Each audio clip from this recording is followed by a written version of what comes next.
Hey everybody, just going to take a quick break from the show to get you styled up with Stitch Fix. Shopping's hard. It's hard. With Stitch Fix, you get a stylist, though, who understands your style, your size, your budget, and they do all the shopping for you. Wow. This is excellent. Shopping, I'm telling you, shopping and figure out your style, it's overwhelming. Let somebody help you when it comes to getting dressed. We don't know what we're doing, so we let Stitch Fix help us out. A Stitch Fix stylist there.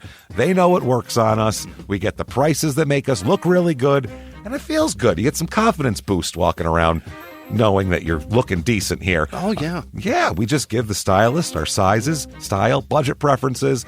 We order boxes when we want, how we want, no subscription or any of that required. And they send called Just For Me pieces as well. Like, maybe you'd like this, and it's awesome. Outfit recommendations, styling tips. You keep what you love, you send back the rest. It's super easy. Yep. You can do it, and we are doing it because it's excellent. Personal styling for everyone. Get started today at stitchfix.com/STM. That's stitchfix.com/STM. Now back to the show. Hey everybody, just going to take a quick break from the show and tell you about Noom. Has Noom helped you? I believe it has. Oh, that's got an app. You can do tracking. It's terrific. It does. And Noom builds personal plans that can meet individual needs. That's the thing. Takes into account any dietary restrictions, medical issues, other personal needs. That helps build a plan that works for you. And yes, so I know that you've had your own personalized program here that you've been working on. And it's weight loss This is weight loss results that last. They stick around because you get yourself into a lifestyle change. That's what matters. That's mainly it. You can't just say, I'm going to cut that out for a month and then go back to it. That's not what it is. So I'm glad it's helping you. That's great. And it really does. I like the psychology and biology-based approach here. Yeah. Noom Weight uses psychology. That's why they say losing weight starts with your brain, but it also takes into account your unique biological factors, Jimmy. All of your multitude flora and fauna that goes on inside of you there. Sure. Yeah. Stay focused on what's important to you with Noom's psychology and biology-based approach. Sign up for your trial today at Noom.com, Noom.com here. Based on 3.5-year study of actively engaged Noom users with minimum starting BMI of 25. Individual results may vary. Visit our website for more information. Thumbtack presents the ins and outs of caring for your home. Out. Uncertainty, self-doubt, stressing about not knowing where to start. In. Plans and guides that make it easy to get home projects done. Out. Word art. Sorry, live, laugh, lovers. In. Knowing what to do, when to do it, and who to hire. Start caring for your home with confidence. Download Thumbtack today. This week, in Middletown, Connecticut, a horrific double murder goes from a whodunit to we know exactly who done it with one incredible piece of evidence, an audio recording made without the killer's knowledge. Welcome to Small Town Murder.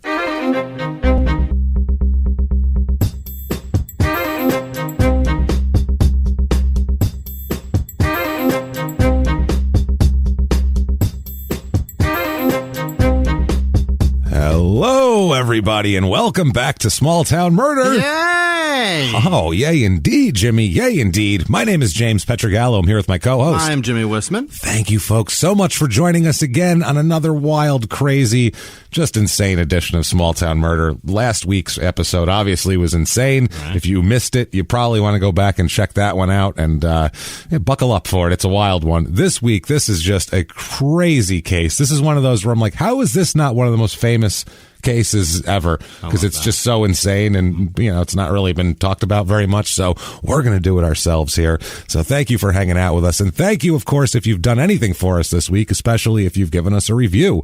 That purple icon, Apple Podcasts, you can leave reviews. They help us out a lot. They help drive you up the charts. We don't know why. No. We didn't make the system. It's their funky algorithm. I'd have done it a different way. We did, yeah, I don't like we know how to do it. So If you haven't done that yet, please give us 5 stars. Doesn't matter what you say, but I think you got to say something. So just tell us what your favorite type of clouds are. Yeah. That'll be nice. Or sandwich. Yeah. I like, tell me if you like a nice Reuben. Let me know about it.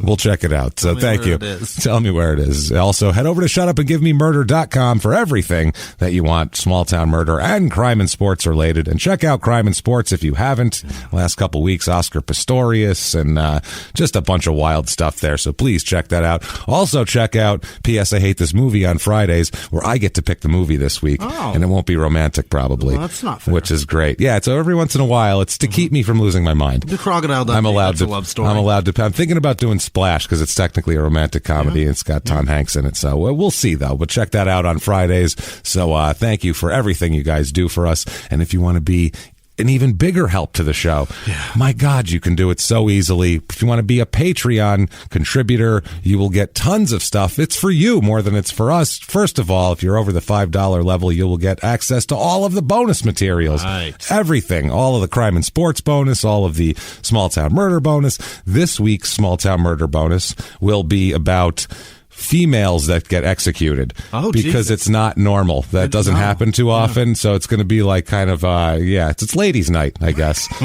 I don't know. So it's about female executions and like what you have to do as a woman to get executed. And, we'll check it out. We'll see what's going on there. And last meals. Yeah. I'm anxious to compare last meals of men and women. Okay. Would they be different? Yeah. Are they eating light? You know what I mean? I'm very curious to see. So about the figure. We're going to find out about that. It's a cheap joke. They care if and we're going to make them. No, I'm just kidding. I'm joking. It's fine. So fit in the gurney? That's what I mean. I want to be nice. Actually, if you were getting hung, you'd want to gain weight. Yeah. Otherwise, you just dangle. Right. So the heavier ones have a smaller fall. Is that right? No, heavier ones, their neck breaks. Right. If but wasn't there a smaller fall? Yeah, there's a smaller. Yeah, we did the whole chart the one time on the hanging thing on one of the episodes. So check that out. Also, Crime and Sports bonus episode this week is the Minnesota Vikings love boat scandal. So good. So that's going to be gross. So check all of that out. It's patreon.com/crime and sports. And Jimmy will also mispronounce your name as a producer. And if you want to just give us a couple bucks on PayPal for your own karma so you feel good, you can just do that on PayPal. Use our email address, crimeandsports@gmail.com. Quickly, the disclaimer, it's a comedy show. We talk about murder, of course. It's called Small Town Murder. Obviously, we talk about murder, but it is a comedy show. Nothing's made up. We're not making something up so it's more entertaining or funny. The point is to find crazy stories where the murder itself isn't the funny part, obviously. No one's like, and then the head was removed from the body, and then we go, oh my God, that's amazing. And there's no jokes to be made about that, but lots of stuff around murders are crazy. Yeah. So crazy that someone's decided to kill somebody else or multiple people. That's a crazy thing to do. What's going on there? How do we get there? That's where the jokes are, everybody. So if that sounds good to you, we are going to have a blast, even with a dark subject. If not, if you don't like it, then I understand that. But what we try to do is we go out of our way not to make fun of the victims or the victims' families because we're assholes, but we're not scumbags. There it is. That's how it works. So if that sounds good to you, damn it, I think it's time to sit back, clear the lungs, and shout, shut up and give me murder. Let's do it. Let's go on a trip, Jimmy. Yes. What do you say? I'd like that. We're coming back across the country. We did Oregon. We did Illinois. Right. And now we're going all the way to the East Coast to Connecticut. Let's do this. Yeah. Oh, baby. Going to Connecticut here. Nice place. That's nice. Connecticut's, and we always like Connecticut. Yeah. It's a nice place. We're going to Middletown, Connecticut. Sounds ritzy. It's kind of average. No. It's kind of outside of Hartford, as we'll talk about. It's not a little tiny town because it's kind of outside of a city. It's a kind of a suburb. But it's small enough, and the case is crazy enough where I don't really care. Excellent. So good enough for me. It's in central Connecticut, about 20 minutes outside of Hartford, about 2 hours over to New York City there. So, and it's about 35 minutes down to Gulliford, which is our last Connecticut episode, episode 129, all the way back in July of 2019. So over a year, man. This is in Middlesex County, one of the 0 zip codes, 06457, which is awesome. The motto here is Forest City. Yeah. Forest City. Okay. Or not as cool as Danbury, as we like to say. That's right, because we like Danbury better. Shout out to the mayor of Danbury who listens to the show. So, history of this town, not of the show. History of this show. Well, let's talk now. History of this town here. Well, it goes back far, but we'll start kind of around the Civil War. I'm not going to start too far back here. Civil War, there's a lot of people in this town involved in the Civil War.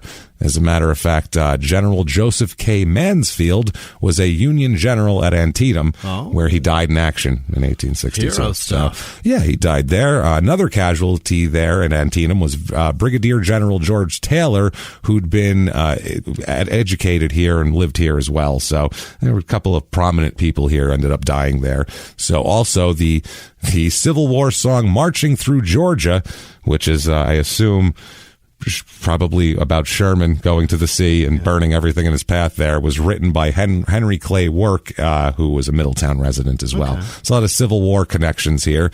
The city was also very active in the abolitionist movement as well. It was a hub of the Underground Railroad, as a matter of fact. Yeah, this exact spot. From that slave lady. Yeah, yes, exactly. From Jimmy learned a lot about Harriet Tubman a few episodes ago. So yeah, which is crazy because this was like a slave trading center a couple hundred years before this. Yeah, it was actually. It was How about that? They made a real turnaround there in a couple hundred years. So it was also, Middletown was briefly the home of a Major League Baseball team. Which one? Bet you don't know that. It is the Middletown Mansfields of the National Association, which was one of the kind of groups that they said, ended up forming what we think of as the major leagues now.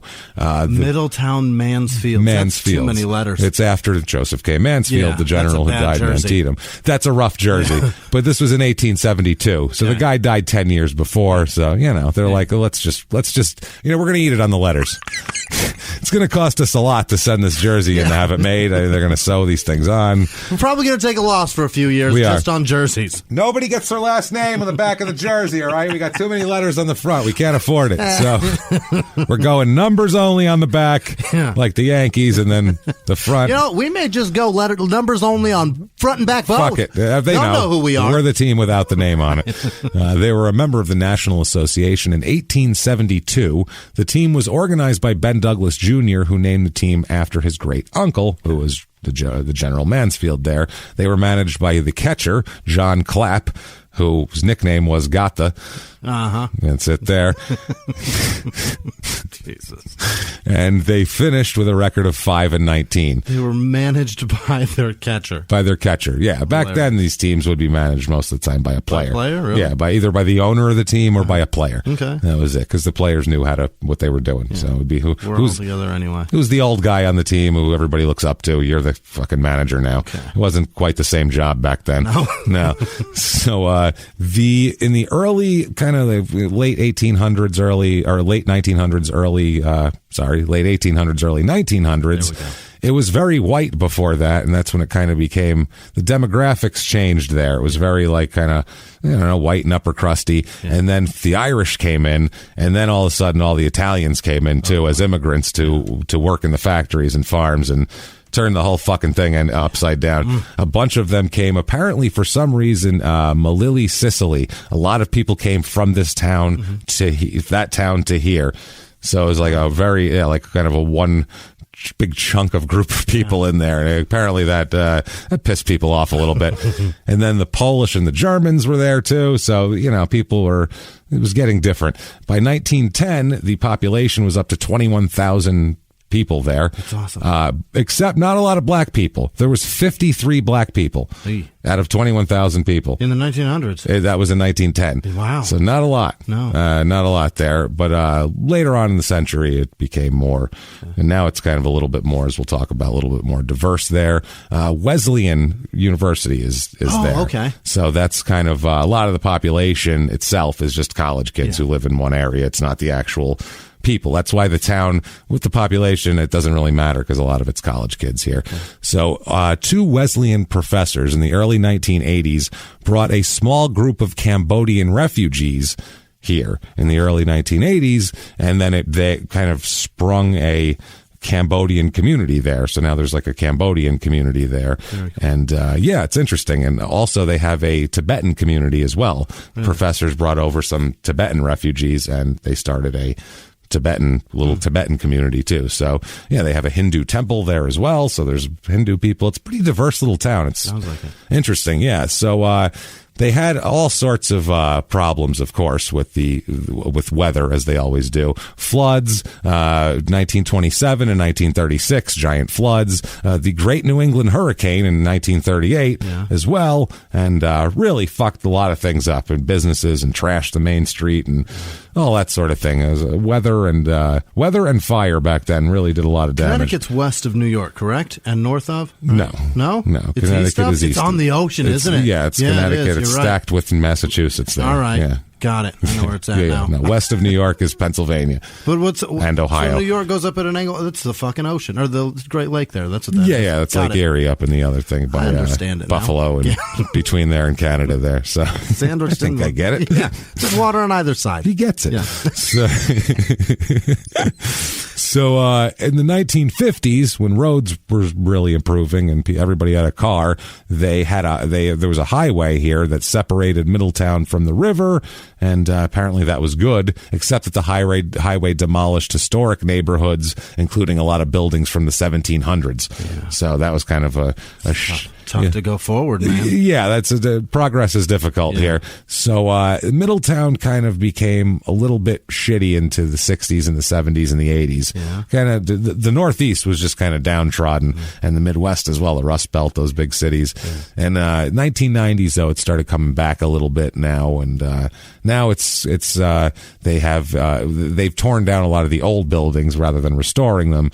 They kind of have some like new shiny buildings, which is kind of boring if I'm being honest with you. Yeah, San Francisco. It's a great fucking example of that. Use the old. I mean, I get it. A brand new one that's 50 stories tall is impressive as fuck. When you got a 30-story one next door built 100 years ago, it's not as cool. No, but if you go you can make it that way. It looks so much cooler though. If you go to New York, and let's say you were in New York in 1990, it didn't go back until now. You'd go, this isn't even the same fucking city. Right. It's all made of glass. It sucks. The glass and steel. It sucks. The concrete buildings are amazing. Well, the work that was intricate, the gargoyles and the details and the things under everything is it's craftsmanship. People put actual effort into that. Right. That meant something that if it was a company, they'd say, well, we have to have a nice building because that represents our company well, because also the tax rates were higher then, so they'd have to invest in the company. Nowadays, it's not like that anymore, and companies pay no fucking taxes, so they're like, let's put up the fucking cheapest glass building that we fucking can that looks like shit, and who cares? Right.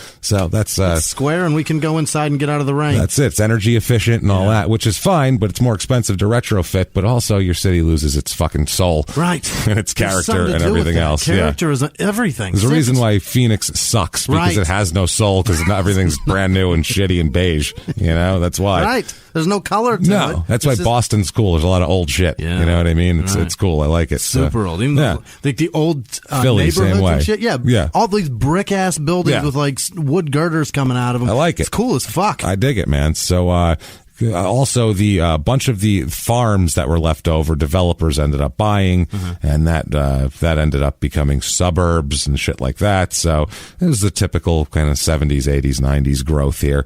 Now reviews of this town, not a lot of terrible ones, honestly. People like it here. Seems like a pretty decent little town. And here's a 2-star review, but nobody really has any big complaints. Okay. Listen to this. Quote, 2 stars, quote, high taxes and tough schools where everyone smokes and vapes in the bathrooms.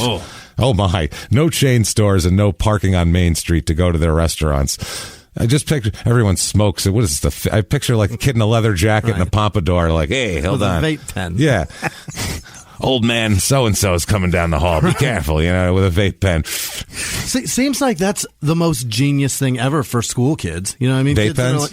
Oh, I wish we would have had that. Not that we are encouraging younger kids to use products, but... Just saying, it's so much easier to get away with that. I would have been so stoned all day in high school. Because in my high school, you could smoke outside. Really? Like my first 2 years of high school. Shit. And then you couldn't anymore. But you could an old man. Smoke outside. Also, the school was a piece of shit, and they didn't care. It was built on a swamp in between all these power lines. Right. You're getting cancer 14 different fucking ways. What you're smoking does not matter. Right. But I would have gotten so high if they had vape pens. I would have been I wouldn't have finished 10th grade probably. I would have been fucking passed out. A Blue e-cigarette would have saved my life. I smoked in the bathroom between every fucking class. Well, you know what? I should have done more now that I think about it. Yeah. I think about it now. I'm like, oh man, I was wasting. I should have tried less in high school. Honestly, if I knew my life would turn out like this, like I'd have not a lot of success in my life until like my mid-30s and all that stuff. And then this would be my job. Right. I wouldn't have tried at all.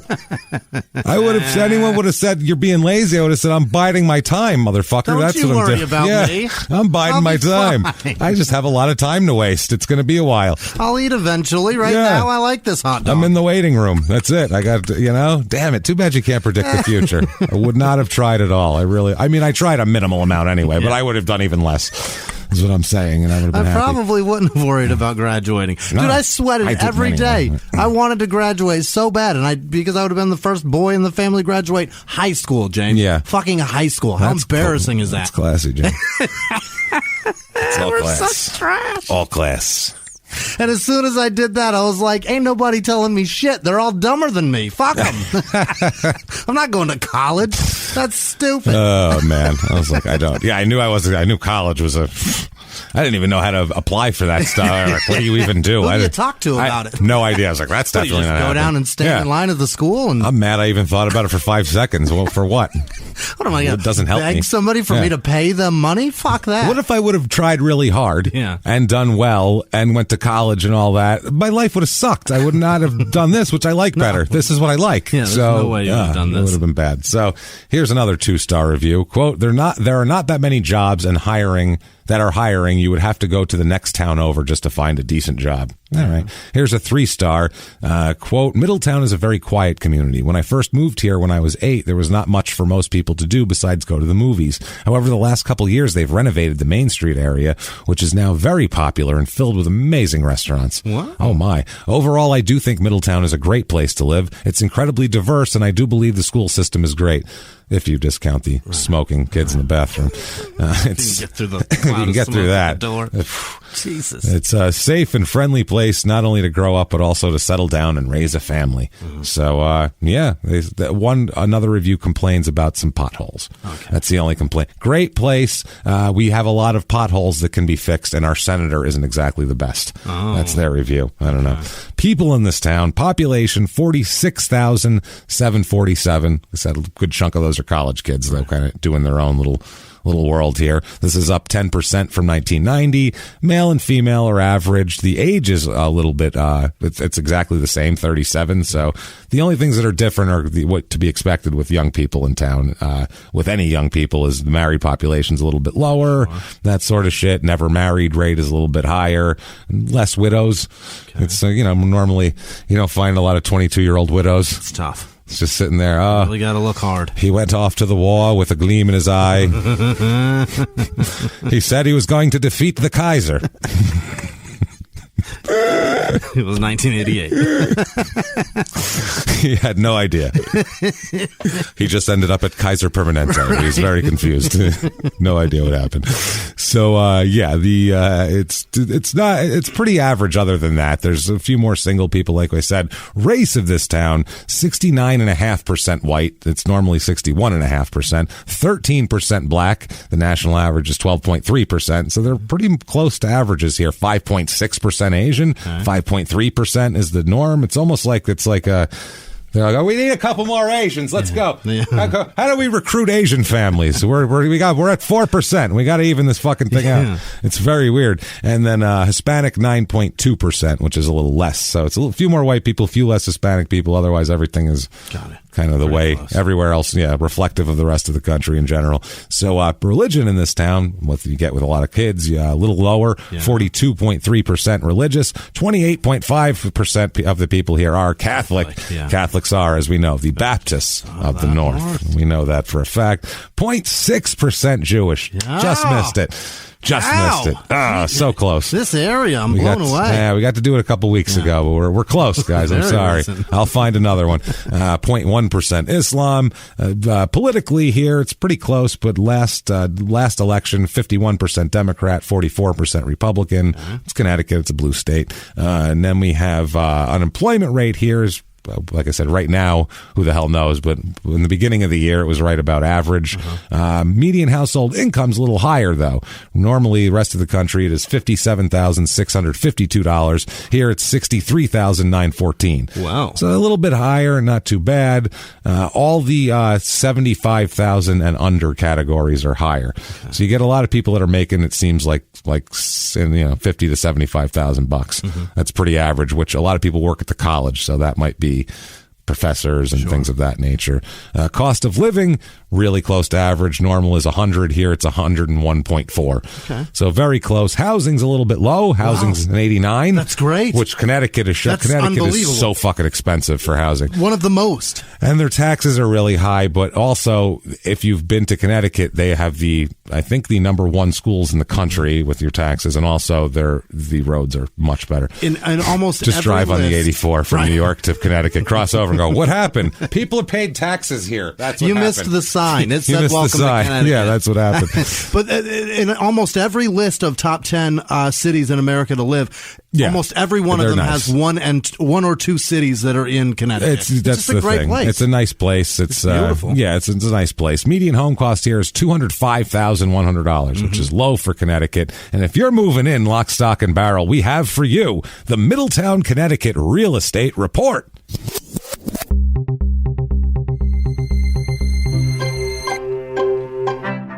Your average 2-bedroom rental here is about $1,220, which is right at the normal for the rest of the country.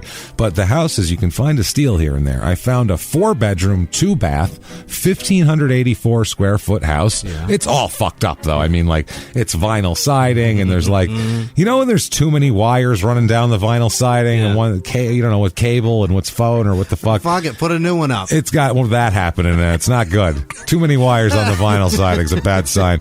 Things inside are messed up. Right. $124,900. Could use an electrician. It needs some work there. Yeah, at least to get rid of the wires. 3-bedroom, 2-bath, 1,625 square foot. Nice neighborhood, nice yard. It's a Dutch colonial. You know what those are? Yeah. The roof comes down with the So 3 windows. Yeah. One of those, $239,000. Cool. Nice inside, decent, nice family house. It's got like the shingle on the front of it. Yeah, the roof kind of shingle goes down to right above the front door. It has the 3 windows up there. It's very interesting. It's a weird place. It's a cool house, but the snow comes down. That's how that works. I found a 4-bedroom, 3-bath, 2,575 square foot, over an acre of property. It's new construction, so totally different than the Dutch colonial. Yeah. $499,900 for that one. But it's very nice, and it's clean and beautiful. Things to do in this town. Oh my. Right. There's going to be a ton of things to do. I found the Middletown Music Festival, of course, which are my favorite to find music. I like that we'll say bands and we don't know who the fuck these are. Every once in a while, people will tweet at us like, actually, that one band that you said is really awesome, and tweet us videos. So that's kind of cool, actually. And how they just saw them play live. I just saw them. They actually rock.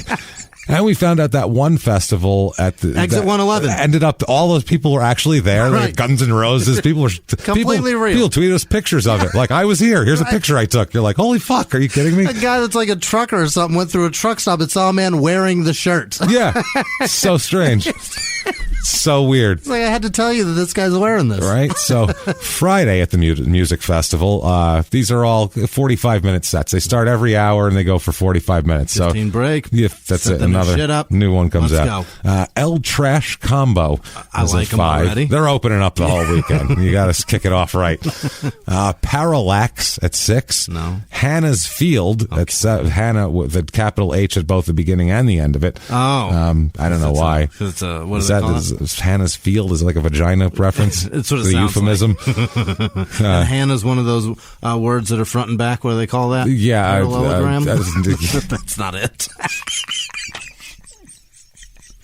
But it sounds right, so let's run with it. Oh, you know what? Palindrome. Nailed it. Parallelogram it is, Jimmy.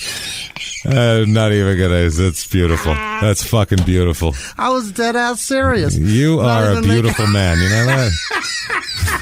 Not even making a joke. You're a beautiful man. As I said it, I saw your eyes. You were dead serious. That's why I laughed. If you were kidding, I wouldn't have laughed. The fact that you were serious is why it was funny. That's what made it hilarious. The word out, I saw the shape of a parallelogram in my head. I was like, "You're an idiot." That's not it. And you graduated high school. See, that's what happened here. Goes to show you should have tried less too. because you didn't retain anything, and it didn't help you in life anyway. So fuck it. We both should have tried less. Following 8 o'clock, randomizer. Yeah, that sounds rapey. Or a machine. Jeremiah hazed after that. Oh. That's probably some weed. Jeremiah and his loose butthole going to go up there and I guess. jam him out. Then they got, I don't know if it's yoga or a band called Yoga. There's really? some yoga on Saturday. I don't know. It's goat yoga. Adelaide Punkin. Oh. Podunk Throwbacks. Yes. Cherry Sparks. Screamin' Eagle Band. No. Oh, boy. It's just a bunch of dudes that ride Harleys. Woo! Yeah. Cosmos Sunshine. Someone You Can X-Ray. That's a band. Randy Moses. He's just hoping someone thinks it's Randy Moss and shows up. I need an autograph. He sings now. Let's go. Oh, shit. He looks short and what? What's going on here? When's Randy coming out? When's Randy When's Randy Moss coming out? Or Randy Johnson. We don't give a shit. Somebody named Randy that can throw or catch a goddamn ball. I don't give a shit which one. Travis. I don't give a fuck what the fuck you got going on. Shit. Mr. Sparks after that. The Middlesex Music Academy Rock Band. Yeesh. Oh, boy. Parker's Tangent. That sounds like a fucking, I don't even want to get into it. A Filthy Fiasco. Oh. Creamery Station. That sounds like there's jizz involved. Yeah. Bonnie Jacobson. Dropping Quarters. Nina and the Rumblins. Okay. Death Saddle Syndicate. Closes it out. They got to go back to school and figure out how to name a band. That's not These good. are all bad. These are all the good band names are taken, I feel like. So you're stuck with what is this one here? Just Blue Janank. I don't know what that is. That's what you're stuck with. Also, there was Cherry Sparks and then Mr. Sparks. Yeah. As soon as you both have Sparks in there, one of you is changing. One of you has got to change. And there's a lot of sparks going on. Also, there's an Earth Festival here that I didn't really care to even look up. Who cares? I'd rather go there than the music festival. Yeah, definitely. Crime rate in this town, what we're interested in, obviously, here. Property crime is about 25% under the national average. So it's pretty safe when it comes to your shit getting stolen. Yeah. And then violent crime, murder, rape, robbery, and assault, the Mount Rushmore of crime, is about half the national average. So it's pretty safe here. Yeah. So far, the town doesn't sound that terrible. It doesn't. And it's really, this is one of those murders. It's not the town's fault. We'll put it that way. They've done all they can do. It just really doesn't have anything to do with them. It's people from another place that end up here, and we'll talk about it. The town is really an inconsequential victim, an observer. Yeah, really. Yeah, there you go. One of the less noticeable victims of the thing, because we just talked about them, and they're like, "Hey, we didn't really. What the fuck, man? They were barely here." Right. They were here for like a month. This isn't fair. So that's what happens, though, you know? Oh, the kids smoking in the bathroom. They fucking screwed them all up. That's how it works. So let's talk about a murder. All right. Okay, let's do this. So let's get into this here. Now, 1990 is the year we're going to start with here. Not when the murder takes place, but it's kind of a good jumping off point to start and jump into these people's lives. Let's talk about a few people here. Yeah. First off, let's talk about a woman named Janet Griffin. Okay, so Janet Griffin is she's born in 1946. Okay. So she's 44 years old in 1990. She has MS. Okay. She's recently diagnosed with MS. Oh, shit. Which MS fucking sucks. It is. It sucks. Crusher, it really sucks. The shit part about my stepfather has MS and has had it for years, so I'm kind of pretty versed on the whole thing. As far seen it. Yeah, it sucks. It's because sometimes it's on and off. Yeah. So you feel sometimes good for a while, great. and then you're fucking crushed, and there's more to it. These horrible cramps. Yeah. My stepdad gets these horrible fucking cramps in the middle of the night that he'll wake up and like your feet are being twisted away from you, and he has to take these pills that immediately you have to they like dissolve in your tongue, and they start right now absorbing now, like 10 seconds later. He said the pain's so excruciating. Oh Jesus. He said, like, basically if the pill doesn't work, he goes, I'm crawling to get my gun and shoot myself. He goes, that's how fucking bad the pain is. He goes, you can't survive. He goes, it's a pain where it's either gonna go away or you're gonna stop it one way or another. It's that horrible. And how does he do that in Arizona too? Because he triggers it, man. This stuff and the heat that we have here, I can't imagine. imagine. And he's exercising, and he's always like, but he's really tried to, keep it. He goes to the doctor all the time. He's got medications. He's got other health problems too. Right. So he's got medication, and then he exercises. He runs still and all this shit. But there's some days where he, you'll see it. He just looks, it's tough on him. It's kicking his ass. And it comes and goes. And sometimes it hits you really hard, and different things trigger it. It's a brutal disease to have. It's really, it sucks. You can't wish that on anybody. That's a horrible thing to watch. It really does. It sucks. I had an uncle that had it too. He had it for years and years. They diagnosed him with it like when he was going to the Korean War, and he had it for fucking 40 years and just was, unsturdy on his feet. Was about the best. And it'll accelerate and then slow down, and then all of a sudden you've got it way worse than ever before. And then for 3 weeks you don't feel near as bad. It's horrible, man. It's bad. So now Janet, she had been married. She was divorced. She's married to a guy named John Jasmine, he'll come up periodically over the course of this whole thing here. He divorced her in 1987. Marriage didn't get along. He filed for divorce. But they kept in touch because they have a couple of children together. I believe 2 daughters, but there might be another one that I can't find out about. So they keep in touch, and they're cordial. Yeah. Which I guess, that's... What are you going to do? It's just got a mess, man. Yeah, well, if you have 2 kids, too, it's impossible to not keep in touch with somebody if you're seeing the children at all. Some people wish it was the opposite. You may wish it, but you're going to have to talk to that person at some point here now and then.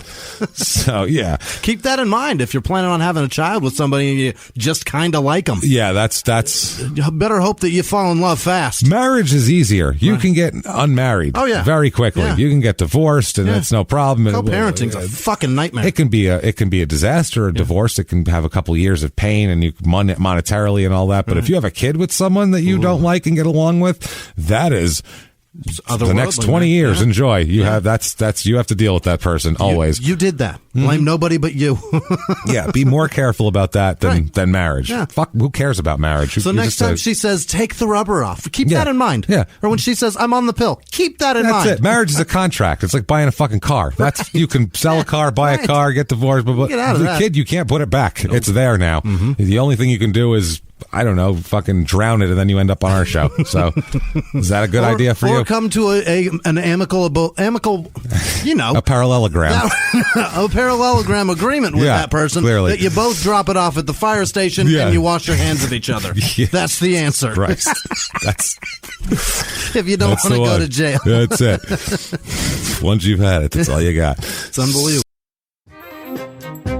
Hey everybody, just going to take a quick break from the show to tell you about the safest sponsor ever, Simply Safe. Absolutely, these people will keep you safe. It's amazing. You know that every 26 seconds a burglary takes place in the United States, according to the FBI. That means that by the time this podcast is over, dozens and dozens of homes will have been targeted, ransacked. God knows what happens here. So protect your home before it's too late with Simply Safe proactive security system. Simply Safe helps stop threats before they even have a chance to break in. Named Best Home Security System by U.S. News and World Report 5 years in a row. And by us for about the last 8 years as well. If you trust us, believe me, you want Simply Safe. So visit simplysafe.com/small to claim 50% off a new system with professional monitoring plan and your first month free. That's simplysafe.com/small. There's no safe like Simply Safe. Now back to the show. This show, Small Town Murder, is brought to you by BetterHelp. Get yourself some therapy, everybody. Honestly, here. We often hear about, red flags that you should avoid. Hey, that's a lot of a thing. It's become a real phrase now, real cliche. But why don't you focus also, you look at green flags in friends and partners. Look for good things as well. Right. And maybe you're not sure what that looks like, though. Therapy can help you figure that out. What are positive things? What are the green flags? And then you can practice them in your relationship. It's absolutely a fact. And so, honestly, we absolutely are huge advocates for this. It really, really helps. BetterHelp is fully online, making therapy affordable. It's convenient. They serve over 5 million people worldwide.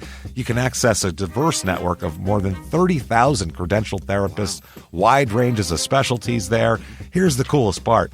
You're not getting along with your therapist, you're just not feeling it, you can switch at any time, no extra charge. Wow. The thing is, they want you to get help. That's it. And you can do it with BetterHelp. Discover your relationship green flags with BetterHelp. Visit BetterHelp.com/smalltownmurder today to get 10% off your first month. That's BetterHelp, HELP.com/smalltownmurder. Now back to the show.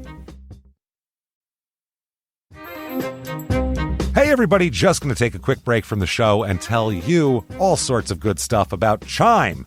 That's what I'm talking about. There's so many extra fees you have to pay in life. Everything. You go to the airline, there's an extra ticket on that. There's extra fee on every fees and fees, hotels, fees, all this type of stuff. We're trying to make progress, and the next thing you know, here comes another fee coming at you, and it's more money than you expected, and your whole math is thrown off, and it's awful. Learn more at chime.com/smalltownmurder.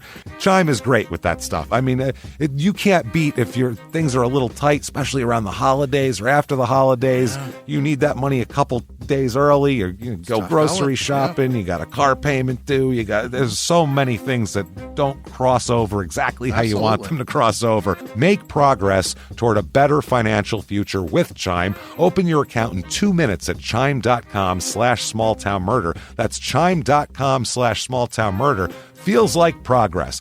Banking services and debit cards provided by Bancorp Bank N.A. or Stride Bank N.A., members FDIC. Spot me eligibility requirements and overdraft limits apply. Boosts are available to eligible Chime members enrolled in Spot Me and are subject to monthly limits. Timing depends on submission of payment file. Fees apply at out-of-network ATMs. And now back to the show. Fuck, man. So 1990, Janet Griffin here. She is employed as a housekeeper at the Pico Resort Hotel in Vermont. Okay. So she's a housekeeper there, and it's like a resorty area. Vermont is full of skiing and resorts and little towns. Destination place. Quaint places. Right. It's everything's a big word. Everything's quaint. And New England's all charming. It's James. all charming and quaint, and Pepperidge Farm remembers and all that shit. You know what I'm saying? Just a bunch of dudes sitting on the porch remembering shit. Right. Everything's fucking quaint. Everything's a charming, quaint. It's a bed and breakfast, and it's got separate hot and cold faucets. It's so charming. It's quaint. That's what goes on there. That's what happens there. There's a canopy on the bed. I would never think to do that at home. We should do this to our house. Everything, all the food's described as peppery or something. It's peppery, and everything's like you would just fresh forest caught or some shit. You didn't go in the forest to catch my my filet mignon I'm having at this nice resort, I guess. I don't know what people have at resorts. This charming, quaint place. It's just so quaint. What's the word they use to describe smoky flavor in in foods? Like pepper is something of it. Pepper is unctuous. There's a whole lot of food porn adjectives. Yeah, I forget the fucking. There's a lot of savory. Savory. Yeah. Nailed it. That's the one. Yeah. There's a lot of savory. Everything's considered savory, charming, quaint, peppery. Yeah. And every bed has a fucking canopy. Yeah, savory because it's got everything's got rosemary on it. It's a real smoky flavor. Smoky. There's potpourri everywhere. Right. It's a very potpourri environment. It seems like Vermont seems like where potpourri is assembled. If you ever see like a thing of potpourri, that was the pieces were picked out and put in a thing in Vermont, probably. These were trimmed by an old lady sitting in a bed with a canopy. Yeah, that's it. And then she jammed it into a bag and shipped it to Michael's. There for you go. Have fun. Describing it as savory. Right. It's a savory scent. Fuck, man. So her boss, her direct supervisor, the executive housekeeper at the hotel, now that's a position, is Gina Cochia. That's her friend and her boss. As Janet gets a job there, Gina already works there, and they become friends after a while. Right. And a couple of ladies here, they become friendly. They end up actually becoming roommates after a while. They both work at the same place. It's easier to carpool. makes it easy for Janet. She doesn't have to worry about whether her hands can wrap around a fucking steering wheel. That's the other thing. And her body's fine at this point. She's doing great. She's just diagnosed with it, but she's okay at this point. There's no physical manifestations that are visible. I mean, she might have some inside feelings or whatever, pain here and there. She had to talk to the doctor about it for him to check. Yeah, or she could have, there's different things you could have. I would find that, especially women who are in their 40s. With their bodies, women who are in their 40s are at the doctor. You got to make sure. A lot of maintenance, you got to make sure things down there don't go fucking wrong. Right. It's it's a problem. It's like a high mileage 4-wheel drive at that point. You got to check the differential. That's fluid. the thing. But then once they hit like menopause, then it's like a fucking it's a free show down there. Yeah, there's nothing really things happen once in a while, but pretty much it's a party. It's party time. Right. Whereas with us, we have it easy. Once you're late in your life, though, that's the thing. We have it easy until we hit 50, and then everything in us is fucking swelling into other things and causing bad things to happen, and people are pissing 14 times a night, and your fucking prostate's falling out, and your nuts are just they're just a hindrance at that point. They're a ticking time bomb is what they are. They're low, they're a ticking time bomb. There's no reason to fucking have them. Everything you have becomes worthless. Something that will kill you. Yeah, really. It becomes a liability, your whole lower portion. And then women, they're just like, woo! I mean, stuff could happen, but it's less likely when they're older. That's what happens. That's why ladies get in their sexual prime later, because they're like, there's nothing to worry about now. Meanwhile, guys, you see old men with that look on their face walking around, that's because they're like, my balls and my dick and my asshole and my prostate, it's all fucked up, man. My liver and kidneys, everything's fucked. I haven't peed right in 3 weeks. It comes out fucking sideways in 7 different streams. This is a mess. Help me. I don't even have holes over there. Yeah. Women are having dildo parties at 75. They're having sex toy. They have to, because our shit doesn't work. Yeah, no, that's what I mean. And men are like, oh, God. Please don't die today. That's what happens when we get older. Stay with me. Yeah. So I guess ladies who are listening, hang in there. It flips. Don't worry. It's about to get great. It's about to be much better for you later on in your life. So they're friends. Now they share an apartment, and they're both single for a time because they eventually here become an item. Oh. Yes. Gina and Janet become an item once they're living together, working together. They become lovers here. So they live in Rutland, Vermont, is where they're abide here, or their abode is. Abode abides. Yep. So, here they are. I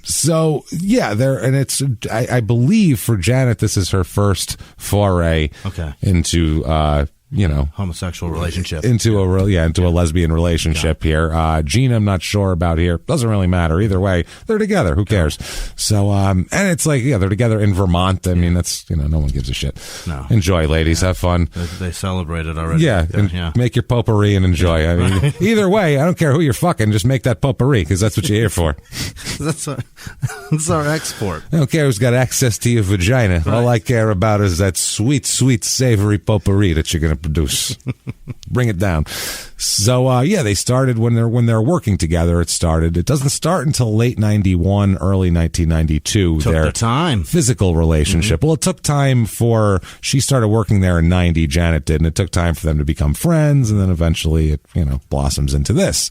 So another person who we will talk about, who they knew at the time and who Janet becomes friends with, he'll come up later, so I want to introduce him now. Mm-hmm. And that's Gordon Lee Fruian. Fruian, that's a hard way. Yeah. He goes by Butch. As you would. It's Butch. Yeah. Gordon Lee Fruian II as well. So Jesus. Butch, obviously, is who you'd be.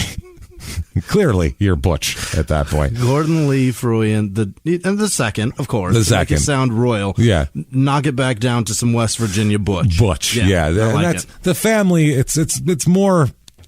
Butch fits it better, but then you find out it's interesting here. So now he ended up he's a housekeeper as well at the resort during this time, so that's how they know him peripherally. He's friends with them as well. He's gay also. Butch is, so they're which I don't know, they'll make them more friends, but they're comfortable around each other in that way to where they're not going to don't have to hide their sexuality or who they are with each other. So that's nice. So June of 1992 comes around, And not all is perfect with the ladies here. Gina Kochi is not happy with Janet. There's some issues here and there. Janet's a little bit controlling and stuff like that. So Gina ends the intimate part of the relationship with Janet. We're just roommates. We're just friends. We work together, which is how it started. But yeah, it's really hard to go from we're together to now we're roommates. It's a different thing. Anytime they're on the phone, who they talking to? Somebody else. Until both parties move on completely, that's not an easy. And there's also the possibility that maybe we take a step back. You go across the hall into that bedroom, exactly. And then maybe in 6 months we try this again. You never know. Exactly. So that's what happens here. They still end up living together, but Janet she got very upset when Gina ended the relationship. Janet didn't want her. It wasn't mutual at all. Gina says, we're ending it, and Janet says that she wants to keep it going, and what's wrong type of thing. She doesn't understand, but Gina is steadfast she wants to end it. Got it. So around that same time, Gina and her father purchased a 2-family house in Vermont, which was a big house, big property. Big 2-family house in Vermont. So at that point, Gina and Janet moved in together at that house. Oh. So they ditched the apartment they had and moved in together there. So the thing is here, they still, across the hall, didn't even happen. They still share a bedroom. What the fuck? But they're not together, and they're not hooking up. They're not intimate at all here. It's Jesus. There's a very, Gina has drawn a line in the sand of this relationship. Or in the bed sheets. That's the thing, Stay on that side, I'll be over here. It's like an 80s sitcom where she's got ran a roll of tape down the middle. No holds barred with Hulk Hogan, where, what's her name there? Put a big fucking curtain that over the bed. She set up, it took her a half hour to set this thing up just to not, I guess, touch her. I don't know what the fuck. So maybe that's what happened. I don't know. Maybe they put a piece of tape down the middle of the fucking room or whatever, like children. I'm not sure. But they ended up, that is a weird arrangement. I don't know how you do that. I mean, I have no idea how you do that, because it doesn't matter whether it's man, woman, man and woman, woman and woman, whatever it is. Relationship is a relationship, and if it's over, it's over. You don't want to sleep in the same fucking bed with that person. I slept on the couch for 3 months till I got my apartment. That's what I mean. You don't fucked up neck for a long time. You don't want to sleep in the same bed with this person. You don't like me, I don't like you. Well, the thing is, it's even worse if it's not even I don't like me, you don't like you. At least you can agree on something. One really still is into the relationship and wants to continue it, and the other one doesn't. So that's even worse. How can you make your point that you don't want to be there? If you're right you're right there. My foot touches yours. That's what I mean. It's got to be that's really difficult. I don't understand how that works at all, but I mean, somehow I guess these ladies were making it work, but that has to blur the line for the dumped party. You know what I mean? Like, it has to. I get that necessity, whatever, but it has to still. It certainly gives you an idea that there's not closure, and we may be able to fix this. Yeah, they're literally right there. Right. You can reach out and touch them. Smell your morning breath. That's the thing, for good or bad here. Yeah. So while visiting her aunt, Gina goes and visits her aunt, Margaret Pietragallo. There's a bunch of, I like this fucking family.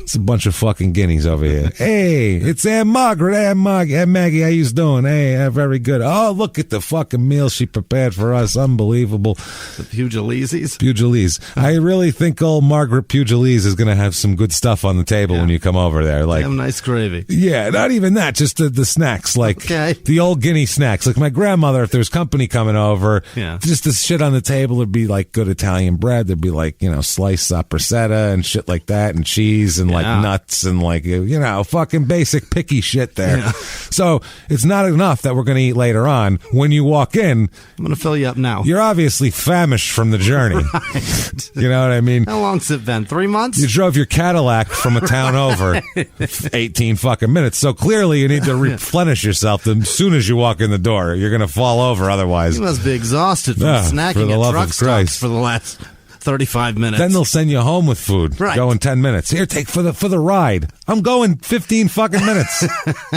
What are you talking about? Take the meatballs. Get in. They do it. Oh, take this. Take a sandwich for the car. They'll say for the car. What, is the car hungry? You think my car runs on meatballs? They go they go places with that sell food and bring food. Do you understand? That's not normal. My aunt and her husband, they took my grandmother to the mall a few years back, 15 years ago or something. They took her to the mall for something. The whole time something smelled weird in the car. They just couldn't, but they're like, whatever, it's probably outside. Phoenix smells funny sometimes, so you never know, whatever. Sometimes it just smells like shit. It's just no shit. reason. Yeah, it happens a lot. So it's wafting from the farms or something. So anyway, they're at the mall. They're there for a while, and finally it's like lunchtime. So they're like, well, let's go to the food court. We'll get some lunch quick before we continue shopping. So we're going, Ma, okay, we go to the food court. They go to the food court, and they're like, well, Ma, what do you want? And they're saying, what do you want? We'll go get you something. You want like McDonald's? You want like Chinese food or whatever? They're listing off the things. She goes, Ma, what do you mean? Whips out of her purse frittata sandwiches. Might bring for everybody. Wrapped in tinfoil. You know what frittata is? Right. The fucking egg. Right. This egg mixture with fucking onions and peppers and shit in it. Frittata sandwiches she brought to the mall, Jimmy.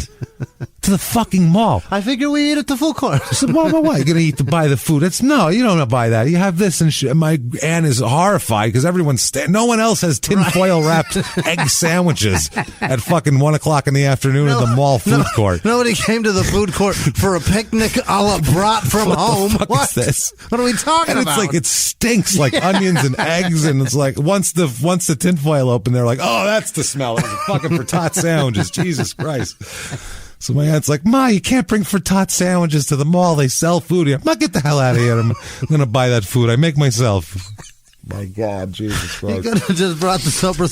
We couldn't do that? That's frittata sandwiches.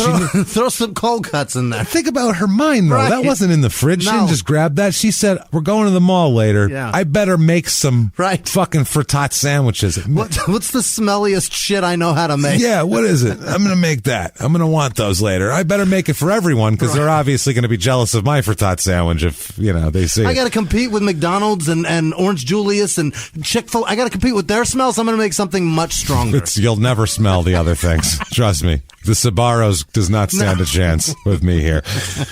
So sorry to get off on that tangent, but that's how it is. So I just picture old Margaret Pietragallo. So anyway, Gina Cochina visits her Aunt Margaret Pietragallo in Bloomfield, Connecticut. And there, at her aunt's house, she ends up meeting a lady who she becomes friends and a little bit more with later on. She becomes friends with Patricia Lynn Steller, who is 43 years old at the time, and they become friendly. She lives in Middletown, Connecticut, on a Red Orange Road, which make your mind up. Is it red or is it fucking orange?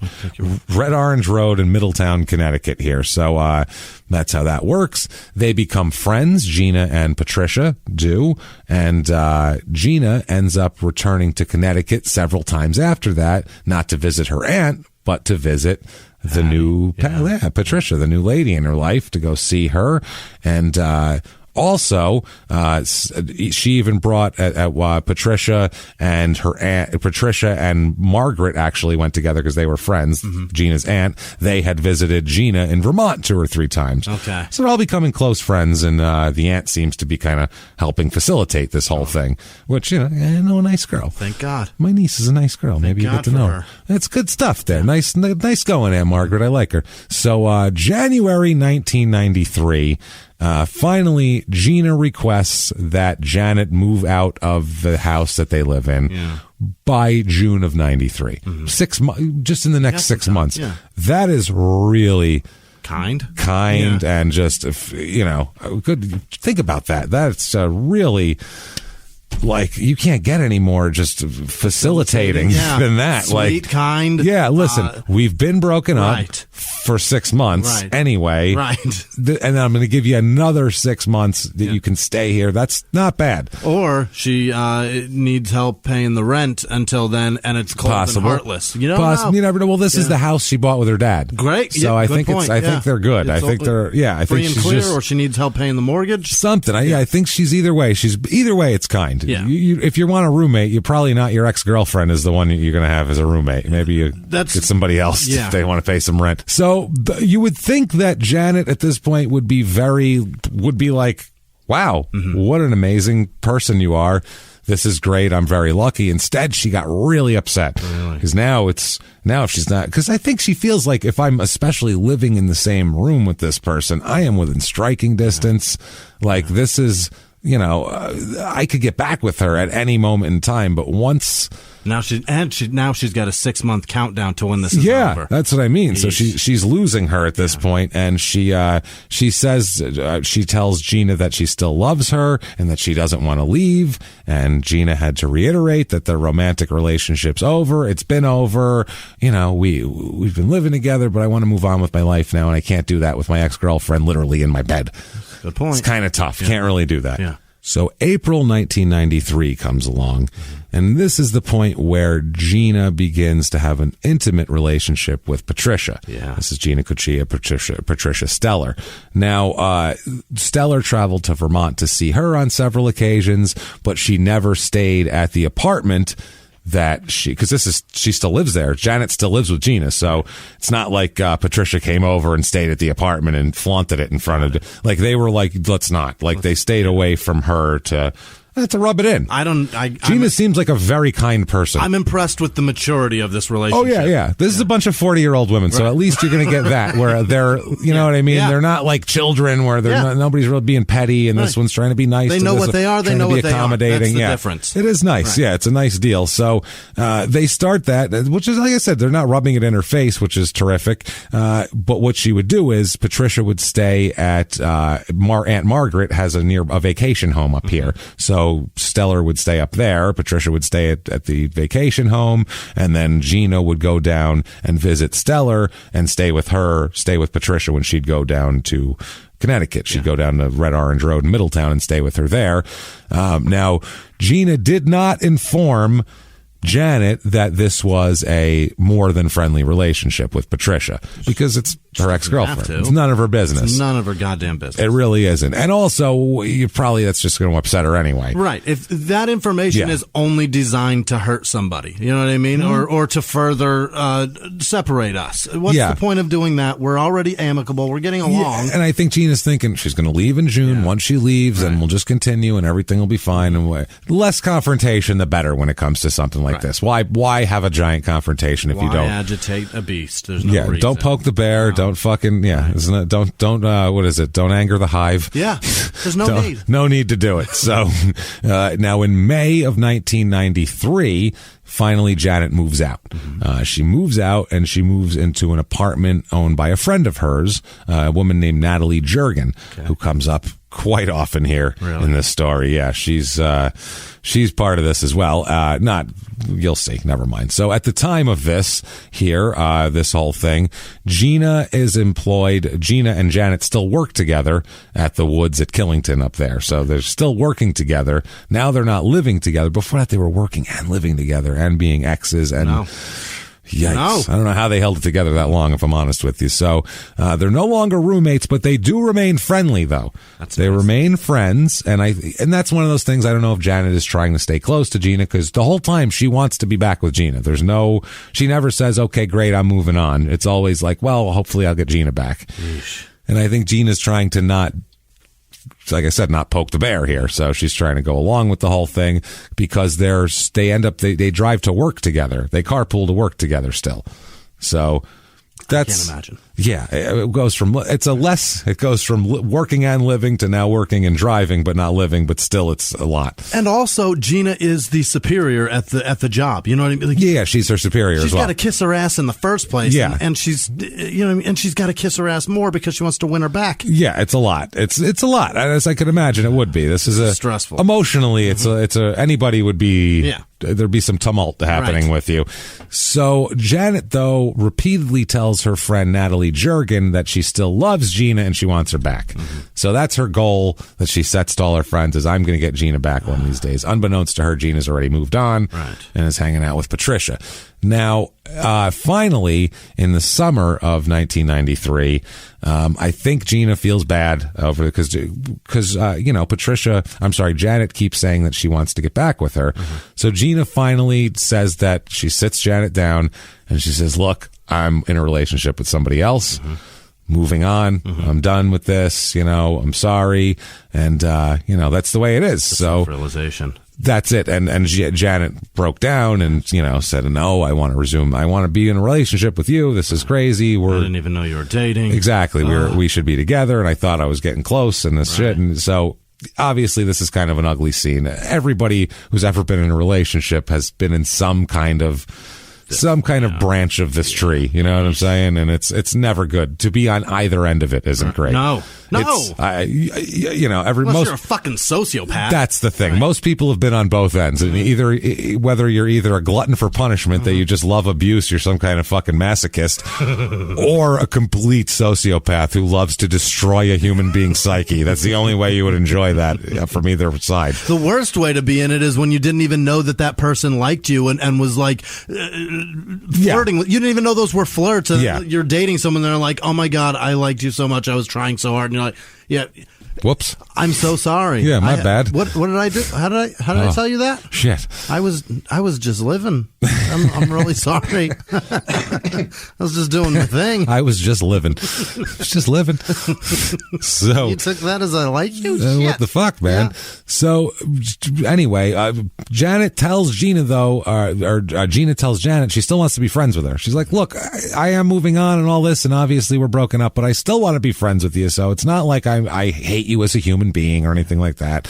But Janet has an answer. Janet tells Gina that it's all or nothing. Yeah. None of this shit. Either I'm not going to ever speak to you again, or we're going to be together. One of the two. We're not going to be friends. Oh, no. And either all or nothing, chickie. And Gina says, okay, then nothing, I guess. Sorry. It's the only answer you can give. I don't want to be with you. That's it. She says she's sorry. If it's all or nothing, it would have to be nothing, is what she told her. So it's tough shit. So Janet, says, okay, I guess that's it. And, they separate and go their separate ways. But finally, a couple days later, Janet calls Gina and says, look, I was being a dick, I was being kind of a dick. Let's still be friends. Yeah. You were being nice to me this whole fucking time, right. And that was kind of shitty of me to put that on you. Remember when I said all or nothing? The schedule, we have the same shift for like the next 4 months. Yeah, you know what I mean? I'll do bathrooms, you do beds, and let's just fucking forget the whole thing. All right, let's just be pals. So she decides, and that seems like a mature move. Like, you know what? I was upset, but now I thought about it and I'd like to be friends. So Gina's happy about that. She says, great, I'd love to be friends with you. That's terrific. Let's all be friends then. Good deal. So on August 13th, 1993, Gina, in a very friendly manner, moves out of Vermont and leaves. Let's be pals. Great. I'm somewhere else. Fucking moving away. Oh, yeah. Long distance friends. Long distance calls only here. So Gina moves out of Vermont and moves into Patricia's house in Middletown, Connecticut. Yeah. So that's where she ends up. Now, also someone else lives there. Patricia's nephew, Ronald King, who's 26 years old, he lives there also. So it's going to be Gina and Patricia and Ronald King are the residents of this home in Middletown. So Gina took all her stuff. Even she brought her small dog to live there. She's got a little Pomeranian. This is dead ass serious. It's serious. Yeah, no, when a lesbian brings her dog, that's... Yeah. She's moving the dog cage, everybody. This is as good as a ring. Yeah. That's it. She's living here. The dog cage is coming. The dog's going to get familiar. Oh, shit. She's not leaving. It's on. Yeah. And it's perfect, too, because Patricia's house even has a doggy door in the kitchen for the dog. Perfect. So the dog goes in and out, a little hatch. She comes in and out happy. And so it couldn't be any better. Boy, do I love a dog door. Isn't they cute? Oh, they're adorable. Especially the little ones. Yeah, because they look so happy. Like, I did it. I did it myself. All my own, fucker. I don't need you. Yeah. What's up with that? They come in me, though. to shit all over the yard. Yeah. Did I need you for it? Nope. Not once. Not a fucking bit. You're going to have to pick that up, though. Yeah. Go pick that up and then put food in my dish. Yeah, because I'm going to have to do that again soon. That was 2 hours. I'm going to head back out there. Make you a new one. Go pick shit that up all over the place. Enjoy. It's cute when they come in. They adorable. Look excited. So, but of course, Janet remains living in Vermont. She's got a separate life. She doesn't obviously move to Connecticut with her ex-girlfriend and her new girlfriend. That's not how that works. So Gina and Janet, though, they do remain friendly even after Gina moves. They keep in contact. Really? Which, I mean, Jesus Christ, everything that Gina says sounds like a blow-off, but it's actually not. She's actually being honest. Everything's like, I don't want to be with you. Okay, you can live here, though. It's all very honest. So they actually talk. They call each other. It's not just Janet calling Gina either. Gina will call Janet to say hello and see how she's doing. nice people. You think they had kids together or something.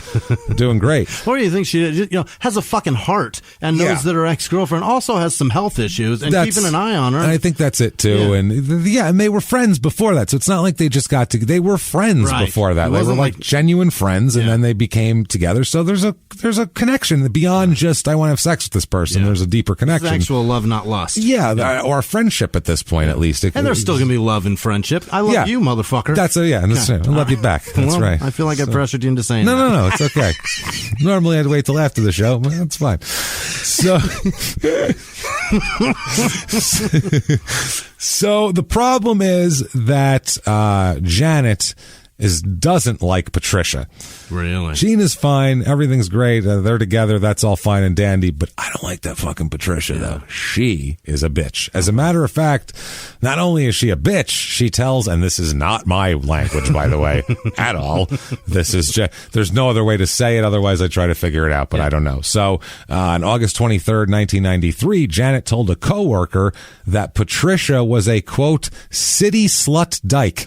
Wow. Which is a pretty, that's strong words from Patricia. She doesn't usually say shit like that. So her coworker was like, damn, that's fucking wild. Holy, did you hear this fucking shit? Repeat that shit.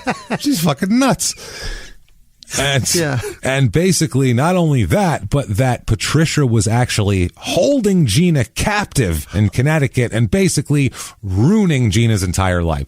She's basically taken her to this place away from everybody in Connecticut so she can ruin her life and make her dog shit in the yard all the time. I don't know what the hell's going on here. So city slut.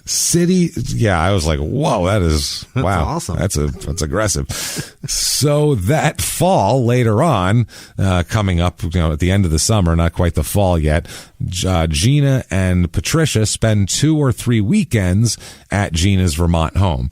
They go up to Vermont for the weekend. That's nice. Yeah. Who doesn't want to go up to Who doesn't want to go to Vermont for the weekend? I would love to go to Vermont for the weekend right now. Wouldn't you? I'd love to go anywhere that's not 120 fucking degrees. By the way, it hasn't rained here. It sprinkled the other day for like 4 minutes. On Monday no when trace. I left? Last night it sprinkled for a minute. I left here on Monday night and the orange clouds were coming in. I was like, oh my God, we're going to get shit on. No. I got home, just dust, and it was nasty. It hasn't rained here since April. It is late August right now. It has not rained since April, and we've had over 40 degrees of 110 degrees plus since then. 40 days. It's fucking hell on earth, and I can't take it anymore. I would like to be anywhere right now. And we would be. Yeah, anywhere. I'd go to the South happily right now. I don't give a shit. And at least you know how I feel about that. Yeah, I don't care. It might rain. There's a possibility of it. Fuck me. I'm losing my mind. It's awful. I just want out of here right now. Absolutely awful. Fucking brown nightmare. Just a beige, dusty nightmare. That's all this place is. A cloud of dust comes in every 3 days.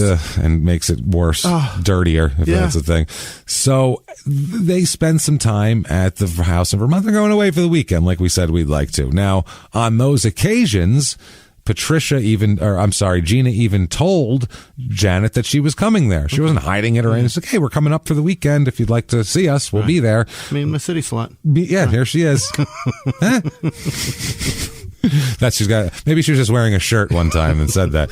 So Janet, though, refused to visit Gina because she did not want to see Gina with Patricia, which is understandable. Yeah. That's fine. I get that. That wound needs to heal sometimes. You don't want to see that for a while. So totally understandable. But she would insist on seeing Gina anyway.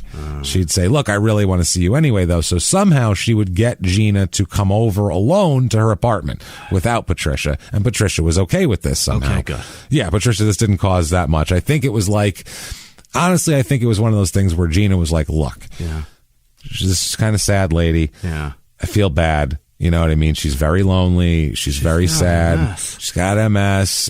She kind of flies off the handle sometimes. It's just easier. I still worry about her. Yeah, it's easier if I just go see her for an hour and just that's it. Then she'll be fine. I don't have to deal with it for a while. I feel like she talked her into it like that. Like it's easier than dealing with it. So I can't be sure, obviously, but lesbians might be the only relationship where this can actually work because a straight man is not letting his fucking new girlfriend go see her ex-boyfriend. No.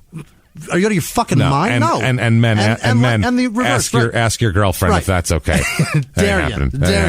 That's also maybe, I don't know if that has to do anything to do with lesbianism or also maybe maturity, that these people are all in their 40s. Right. That helps maturity, a lot. Trust, conversation, and honesty. The fact that they're all in their early 40s, I think, really helps a lot. If ladies, anybody, if they were all 22, I feel like none of this shit would be going on. You're probably There'd be right. much more jealousy and, you have a lot more piss and vinegar when you're that age. Might just be some trust and respect that these two built. That's the other thing. Makes it much easier. This might speak more to the relationship between Patricia and Gina, that it's a strong relationship. So either way, this ends up happening. So October 1993, the first weekend, Gina and Patricia spend that weekend in Vermont, and before returning to Connecticut, Gina told Janet that she was no longer visit her alone in her apartment. Mm-hmm. She said, "Look, I'd still like to be friends with you. I'd like to see." This is amazing. Yeah. Not only I'll still be friends with you, though. If you want to see me in the future, though, you have to come to where we're at, and you have to. It's not fair to Patricia otherwise. Yeah. It's not right. You come over there. We're happy. We'll have dinner together. We're happy to all be friends. Basically. And you're also putting me in the position where I have to have this conversation with my significant other. You're making me have to try. Yeah. Every time I have to comfort her and tell her, look, nothing's happening. Yeah. I just have to go alone. What? Yes. What? I don't know. So there's only so much of that. She said she didn't think she could do that, probably. She's like, I don't know if I could do that shit, basically. So the next afternoon, which was Monday, October 4th, 1993, Janet and her daughter, Melody Jasmine is her name, Melody, they just arrived at the house at Red Orange Road in Middletown. Mm-hmm. They just show up. Just show up at Gina's house. Unannounced, on whatever, driving a rental car as well. So Janet tells Gina that she had been shopping in the Middletown area, and she said, I figured I'd stop by and see you guys. Yeah. Stop by for a visit, and see whatever. So she does. Gina invites her in. Yeah. It's unexpected, but it's also kind of what she wanted. Like, oh, she's willing to come into my home now. All right, maybe this is getting better. She's got her daughter with her. This is very friendly. Also, Janet brought frittata, so it's great. We got frittata sandwiches. They're all wrapped in tinfoil. We got to eat them. Hey, she must have had them out of the fridge for like 4 hours, Jimmy. That's the thing I don't get. They left the house at 10 in the morning. She had to be cooking them at 9. They didn't eat till 1. These 25 years, you just sit there going, she had to, right? She had to. They were in her purse. They had to be old. And everyone had to shit themselves silly that night. Eating a big sandwich full of old eggs. That can't be good for you, right? Sorry. So bad. It's been on my mind for so long. I can't get it out. My frittata sandwich. My why? But why? What's wrong with that? So Janet brought those. So she brought frittata sandwiches. So anyway, during the visit, they come in, they chat in the kitchen. Yeah. Very friendly. Yeah. Gina tells Janet a story about how, as Janet says, how's everything going at the house? She goes, oh, it's pretty good. She tells her a story about how she actually locked herself out of the house 2 days ago, and Patricia was nowhere around. They both work at Whisman, both Gina and Patricia. So she said Patricia was at work and she couldn't get off, and they didn't have a cell phone in 93, so she had no way of contacting her anyway, and she's stuck outside the house, so she had to squeeze herself through the doggy door. Oh my god. So she's like, I had to crawl through the doggy door, but otherwise it's fine. So they have like a little anecdote. That's a little laugh that they have. Good, everybody laughed. Sweaty, and then I ran and got a running start through the Pomeranian door. They dove. I don't know if the door was made for the Pomeranians. Right. It's big enough for a woman to fit through, but yeah. I'd like to imagine it was a Pomeranian door size. Little tiny. She's just squeezed her way in. She got in and she was just square shaped for the next 2 days. Like a cartoon. That's fucking great. Hey everybody, just going to take a quick break from the show to tell you about a healthy, delicious item, Hero Bread. And we're both trying to get healthier this new year. Jimmy had a eye-opening doctor's appointment and things like that. Yeah. So we're trying to get healthier, and I'm telling you right now, this Hero Bread is a good step in this direction. It's delicious, and it is really good for you, and it's really excellent. They have the sliced bread is good, the bagels, the tortillas. I know you've been they're terrific. Ranting about the tortillas. They're so good. With Hero Bread, you can focus on your health goals and still indulge in the soft, fluffy experience you love, but guilt-free. I really love the little Hawaiian rolls, too. Yeah. They're so good. They're so good. The Hawaiian rolls, they're legit. They're fluffy. Yeah. They're exactly how you want them to be. You'd never know it's low-carb and high-fiber bread from the texture. You get the soft, fluffy experience you know and love with your savory breakfast sandwich, late-night grilled cheese, Taco Tuesday. Do it. No compromises, just flavor, ultra-low net carbs, 0 grams of sugar, high in fiber. It's fantastic. Hero Bread is offering 10% off your order. Go to hero.co and use the code SmallTownMurder at checkout. That's SmallTownMurder at HERO.co. And now back to the show. Hey everybody, just going to take a quick break from the show to tell you a little bit about Sono Bello. You know, the most known secret with celebrities and influencers and all these famous people is so many of them have had lipo.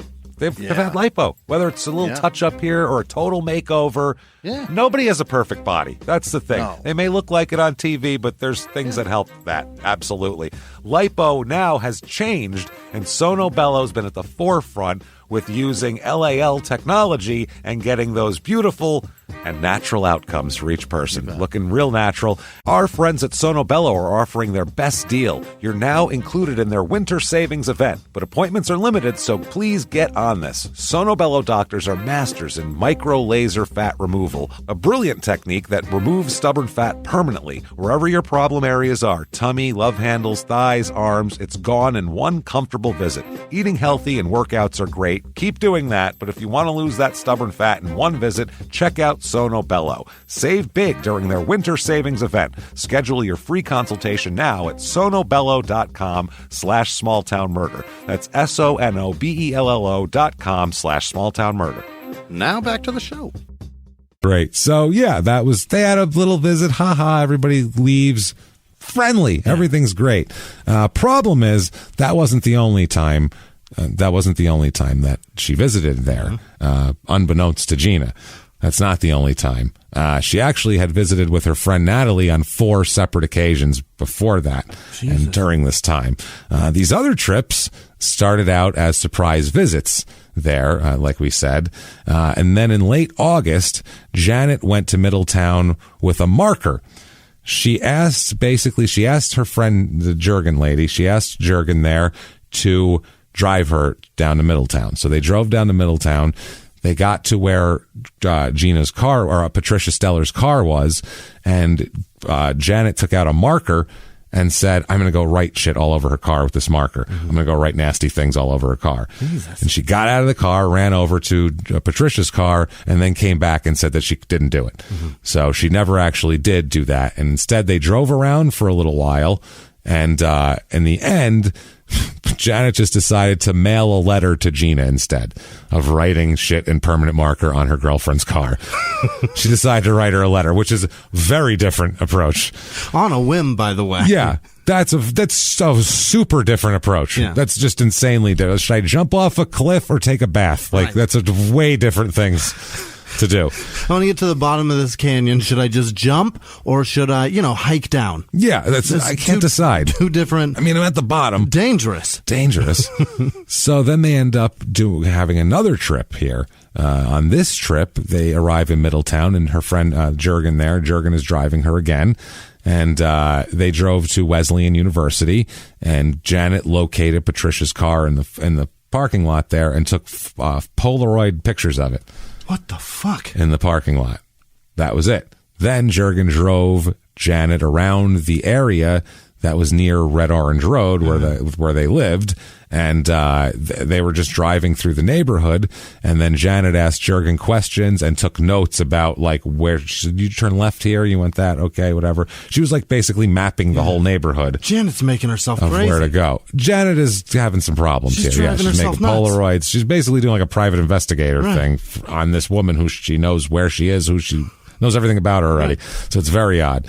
So a few weeks later, this all happened here. Jurgen said, during the Polaroid incident, Jurgen says she asked her, why are you fucking doing this? Why do you keep coming back? Because this is like 3 separate trips that we're taking here. Mm-hmm. And she said that, well, I'm doing this because I'm going to kill Lynn, which is Patricia's, they call her Lynn, because I'm going to kill her. Duh. Like, what the fuck do you think? So she was like, why? Yeah. Obviously her friend was like, and why, may I ask? Pray tell. I was going to say, pray tell, why might you be doing that? And she said, because I wanted to get back at Gina. Okay. She's mad at Gina, so she's going to kill her city slut, apparently. That'll do it. So, not that she is a city slut at all. That's according to her, obviously. If you're going to get back at somebody. This woman seems like a nice woman by all. Murdering somebody they love, that's generally how you do it. It's illegal. Patricia Lynn That's the problem with it. That's the problem. And people look, society really looks at that, at least sideways. I don't know if down, but at least sideways. Judges and law enforcement. They hate that. They hate it. That's the problem. I think it's one of the ones. They just don't like it. One of the things that'll get you every time. So this is getting crazy. And from what we said, too, everything that we've heard, Patricia Lynn is a very nice woman. Yeah. She's real nice. So anyway, October 1993, Janet asked her friend Jurgen again, listen, I'm going to kill Patricia here, Patricia Lynn. So, will you help me? I need a ride. Want to help me do it? Yeah.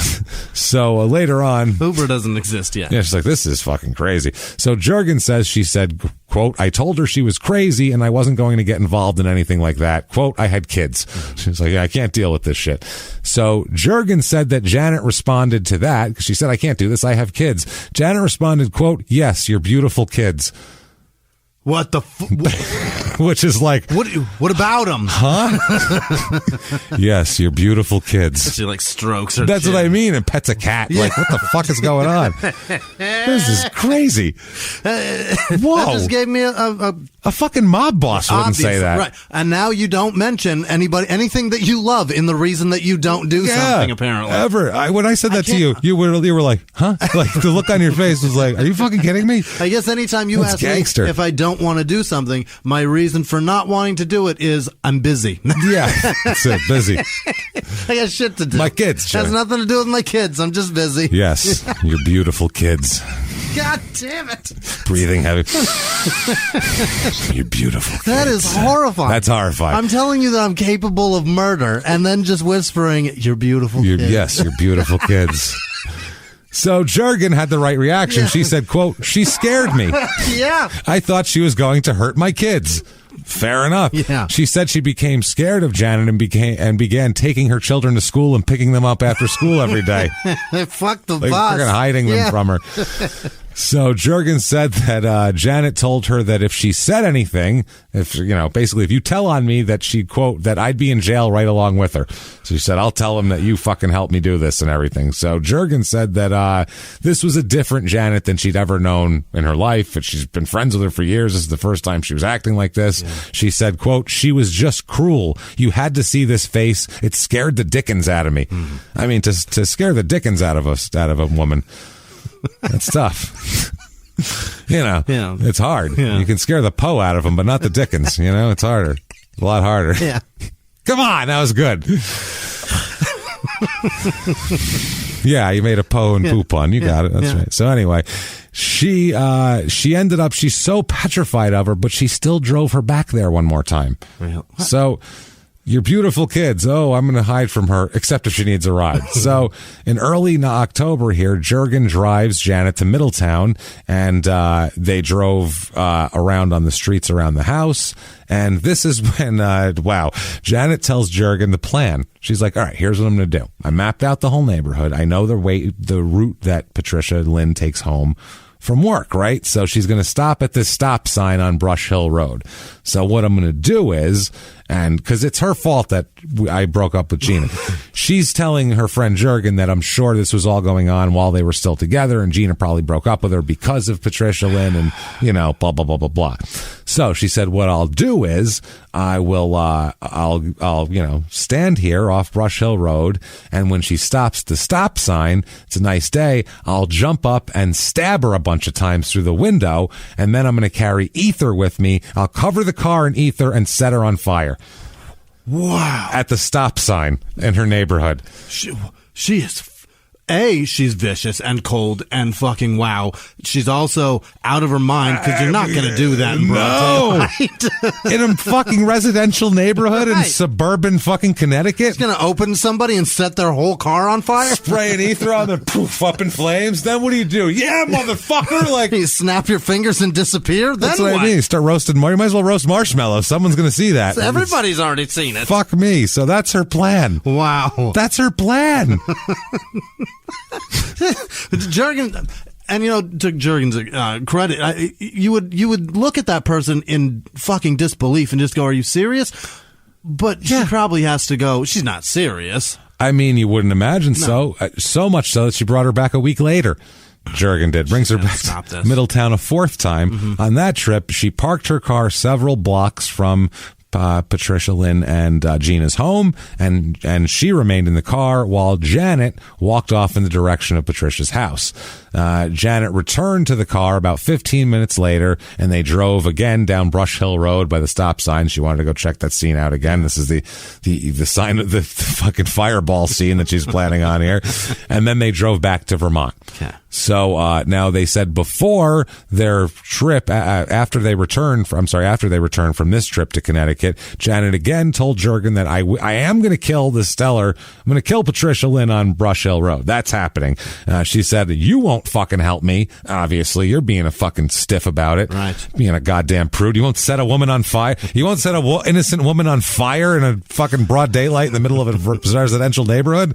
Pussy. She's doing what kind of friend are you? She's doing it like Lynn killed a made man. That's what I'm saying. Like, it's not. You got to send a message to the whole neighborhood. That's what it is. Like, you see this? When that gas tank explodes, they're all gonna hear it and know. Don't fuck with Luke Chasey. Hey, you don't fuck with us. Fuck with our unions. So. Yeah, so she says, since you won't help me, I got someone else to help me next time. I got Butch. Oh. Gordon Butch Fruian Jr. here. He's going to help me. He agreed to come to Middletown with me and help since you're fucking useless. So, yeah. She's out there soliciting from everybody she knows to help her murder. Yeah. And Butch agrees. It's at this point that she told to show Jurgen how serious she is. Janet shows her in her bag. She has a black cap, gloves, and a gun in her bag. So she's got a little murder kit ready to go. Far cry from a stabbing. Yeah. The weapon in the bag is a .32 caliber handgun, which we'll find out where that came. That came from in a minute. And what Janet said to Jurgen that she's going to use the gun to kill Patricia Lynn and wish me luck is what she said. So I don't know if she did wish her luck or not, but whatever. Now, Butch, let's talk a drop about Butch. Butch did not have it easy. No. He grew up in a small town in Vermont. In like the 60s. As a gay guy. Oh, boy. It's not easy.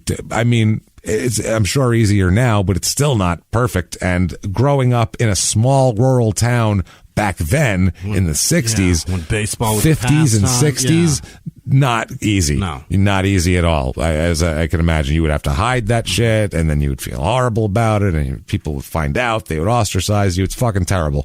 So, later on, a psychiatrist that examines old Butchie here has a breakdown of Butch to kind of give you the type of person he is going into this here. As a child, he felt ostracized, isolated, and alone. He's raised by his elderly grandmother. Now, his father's alive and around, but not in his life at this point, or at least not living with him. Raised by his elderly grandmother, feels more comfortable around women, which I was pretty much raised by both my grandmothers, and I feel the same fucking way. I'm mad comfortable around women. Yeah, it's good. I just didn't happen to be gay also, right. So that's good. Or not, whatever, it's fine. So Butch apparently developed a passive dependent personality, is what this psychologist calls it. A passive dependent personality. He's a subservient, timid man, basically. He says, quote, this is the doctor, he shows a lifelong pattern of being an isolated, effeminate homosexual.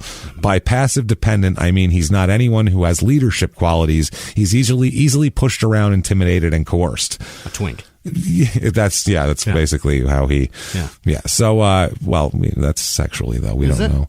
I believe. I don't know. Twink is just like a description of their appearance. They're like the small, slender. Yeah, but then I feel like we're going to get into a whole Always Sunny situation where we're going to go through this whole thing. We're probably wrong about half of it, and then We don't need to get into that. That's just what it sounds like. Let's just say we don't know. A bottom. Hey, maybe not even that. Don't know. Let's just say we don't know. He's the submissive of We don't have to know everything, Jimmy. That's the thing. All we have to know is what happened in the case. Things around it. Hey, I didn't even graduate high school. I have no idea. Not that would help in this situation, but still. So Butch did not do well in school. He didn't have many friends growing up, as if you felt different in a small town, you wouldn't anyway. So the doctor said, quote, given his past background, personality, homosexuality, and lack of a backbone to stand up to people, it is beyond belief that he would be able to do anything else but respond in the way of a terrified, frightened person if confronted, told what to do, if told what to do. Does it. Yes. So October 1993, Butch gave his father some presents. Butch went over to his dad's house, Gordon Lee Froyen Sr., Butch Sr. here, gave him a new Admiral television for Montgomery Ward. Oh. Montgomery Ward. That's a good one. That's when I bought my first Sega. That's what I'm saying. So he bought him that, and in return, his father gave him some cans of crab meat. Even trade. A T-shirt. Yeah. I don't know what's going on here. Yeah. A T-shirt, some canned crab meat, and a silver-plated antique handgun. It's 100 years old. Yeah. It's a 100-year-old 32 caliber Smith & Wesson. Cool. Yeah, nice, right? The father said, quote, I wanted to give him something. I never gave him too much. Yeah. He lived with his grandmother and all that. Threw him the crab in a T-shirt. So I gave him cans of, we go into his pantry. What do I got here? I got, you don't like baked beans. You like crab, right? Hold on a minute here. I got some canned crab. Gross. So, very, very gross. So it's at this point, Janet is the head housekeeper at a ski resort here, right now. That's going on now. Or I'm sorry, she's a housekeeper at a condominium group near Mount Killington ski area. That's where she's working now. She's also recently worked as a waitress and at the local Kmart. And, and as a health home aide and a staff member of a school for the mentally retarded in Brandon, Vermont. Okay. That was the official name of it. She's working a lot. Yeah, she's working a lot. A lot of her jobs are like kind of helping people too and shit like that. That's Janet, by the way, doing that. Really? Yeah, that's Janet doing this shit. That's impressive for a woman with MS.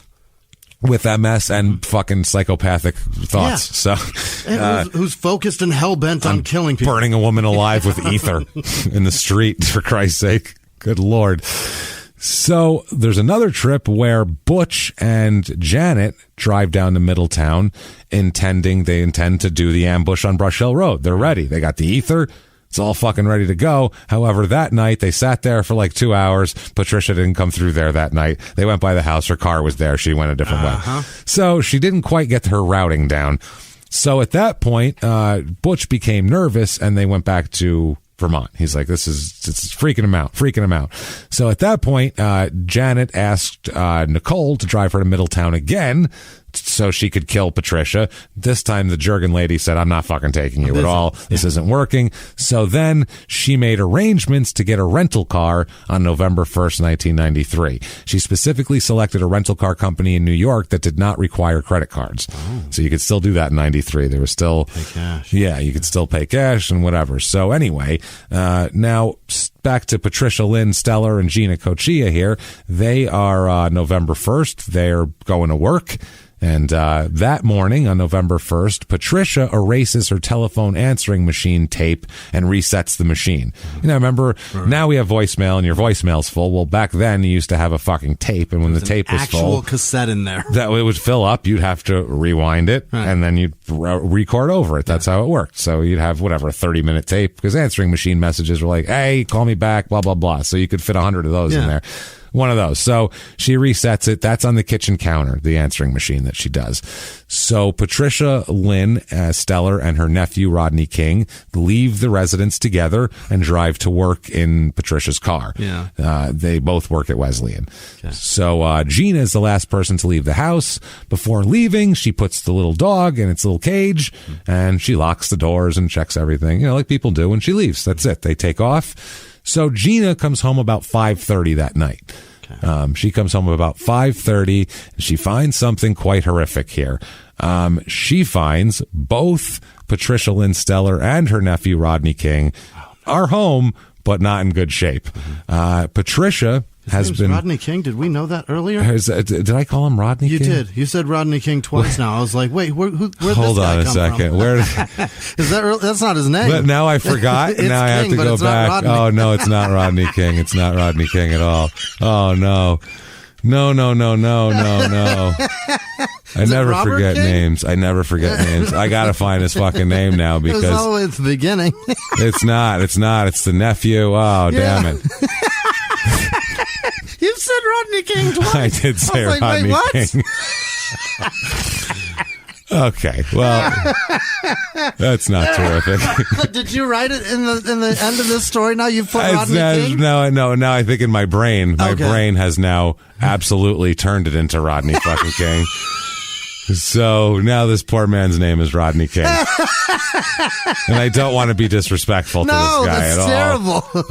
That's not what I'm looking to do bastard. Here. So I'm trying to find this guy's goddamn name. There's something really poetic about that. It's Rodney King. No, it's not. It's not Rodney. Do you want me to Google it and find out? No. Ronald. It's fucking Ronald. It's not Rodney. It's Ronald. A big fucking hit me in the face just now. Like my brain was like, stupid. It's Ronald. It's so awesome. So I heard it just 3 minutes ago, and I was like, wait. Yeah. New character. No, I don't know why I said Rodney, and then all I could think of is Rodney King, because then it was just in my brain. So this poor man, Ronald King. Sorry, Ronald King. No, we needed to get his name right because this is serious here. Now, Patricia Lynn Steller has been shot in the face. Oh, no. 4 times. And stabbed 14 times in the face, neck, and chest. Oh, that is personal. I mean, it's brutal. Yeah. It's a brutal scene. And Ronald King was shot twice and stabbed 5 or 6 times in the chest. Okay. There's also like a blunt instrument. There's like it looks like there's been a serious struggle going on here. That's a lot of attack on him, too. There's a lot of attack. And there's a bunch of, there's broken glass. There's shit everywhere. It looks like there's been a fucking brawl with 100 people in this living room. That's what it looks like. And 2 people got the worst of it, is what it looks like here.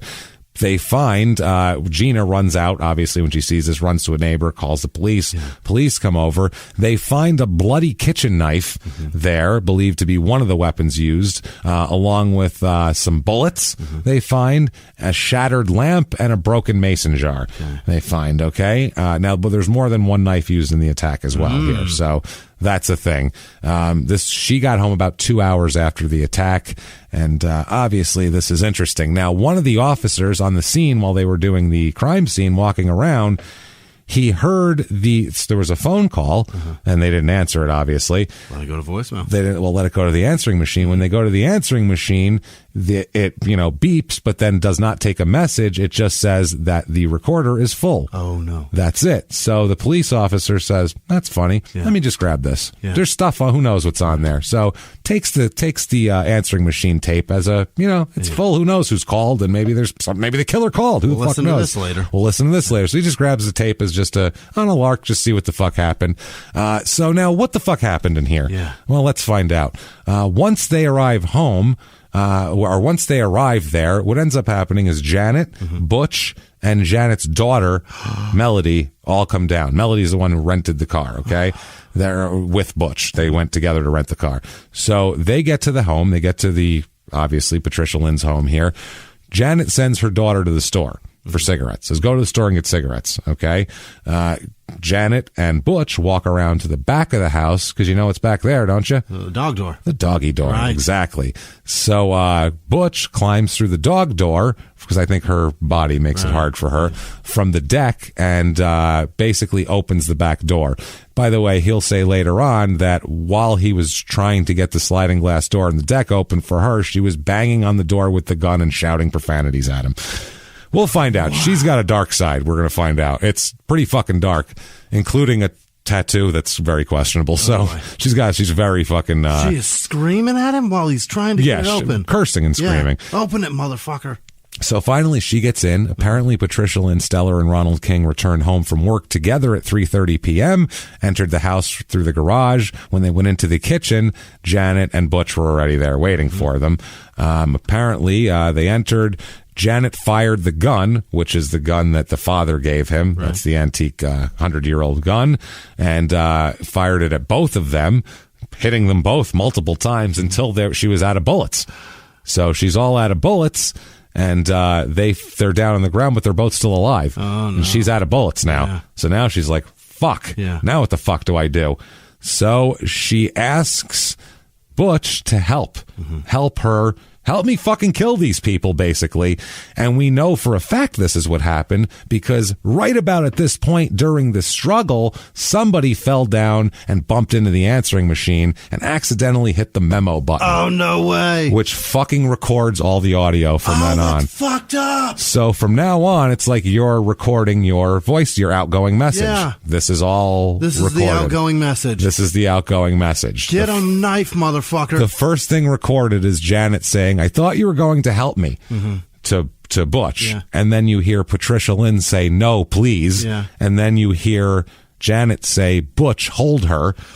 This is fucking brutal. This is what I mean. There's crimes, but you don't hear it. Yeah. People describe it. Whenever they describe, even if they're the murderer, they'll put themselves in some other, I either wasn't as into it or I wasn't as aggressive or maybe whatever the fuck it is. There's a way you can tell a story and make it whatever you want it to be. But there's no way to change the goddamn sound of what really happened. Yeah, exactly. So Stellar, Patricia Lynn says, no, don't. Don't, come on, please, I've got a son, come on, Janet, she says. Oh, shit! Yeah. Said her name. She knows her. Yeah. She's fucking... But I mean, she's personalizing it. So personal. That's what I mean. I've got a son, Janet. Yeah. I have a child, I know you. Right. What are we doing here?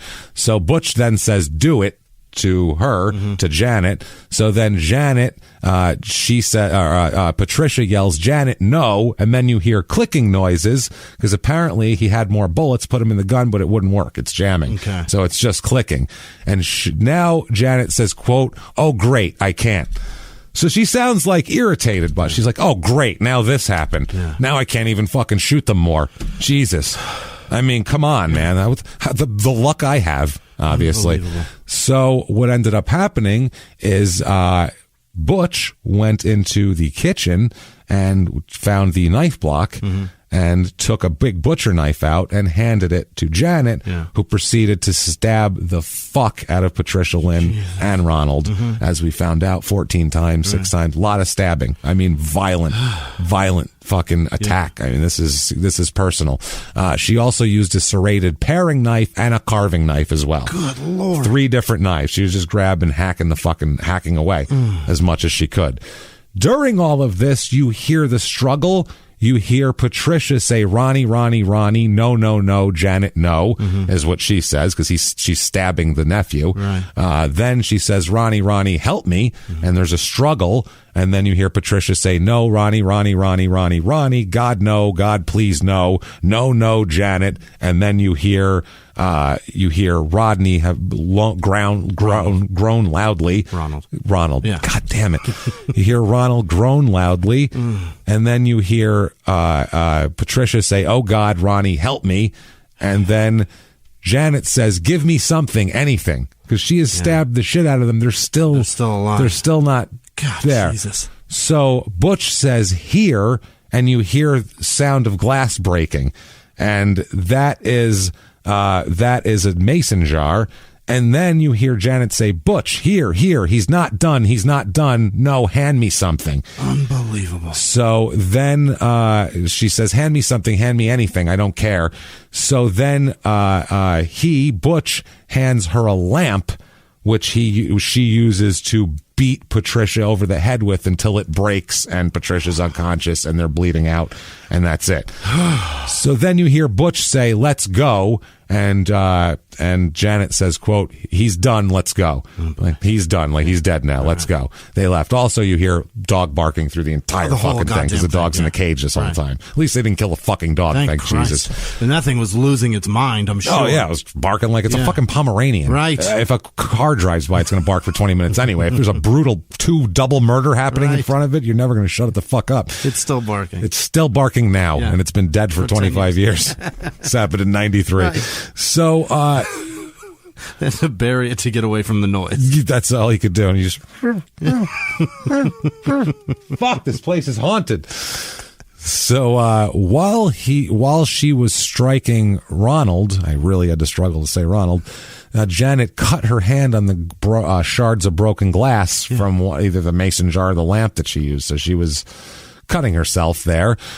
They go from there to a pond where Janet, she's done. Once she's done, she gives the gun back to him. Mm-hmm. They drive to a pond nearby in Middletown, throw the gun in the pond, and drive back to Vermont. Covered in blood.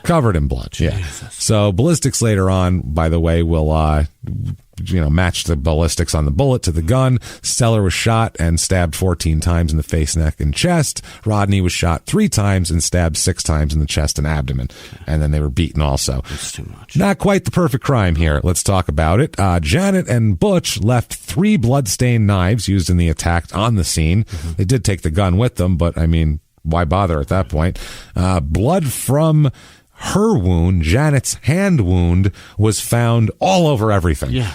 It was found all over Ronald King's clothing, all on the wall leading to the front door, on the carpet, and on the walkway leading away from the home and to the rental car. She cut the shit out of herself. And left a perfect trail. They were literally like, okay, she went here, then she went here, and then we follow. That's where the car was, and they pulled off. Literally, there was a total trail. What a dipshit. Not great. Lisa Flagg, who was a woman in the neighborhood, visiting a friend in the neighborhood, observed Janet and Butch leaving the home at approximately 3:55 p.m.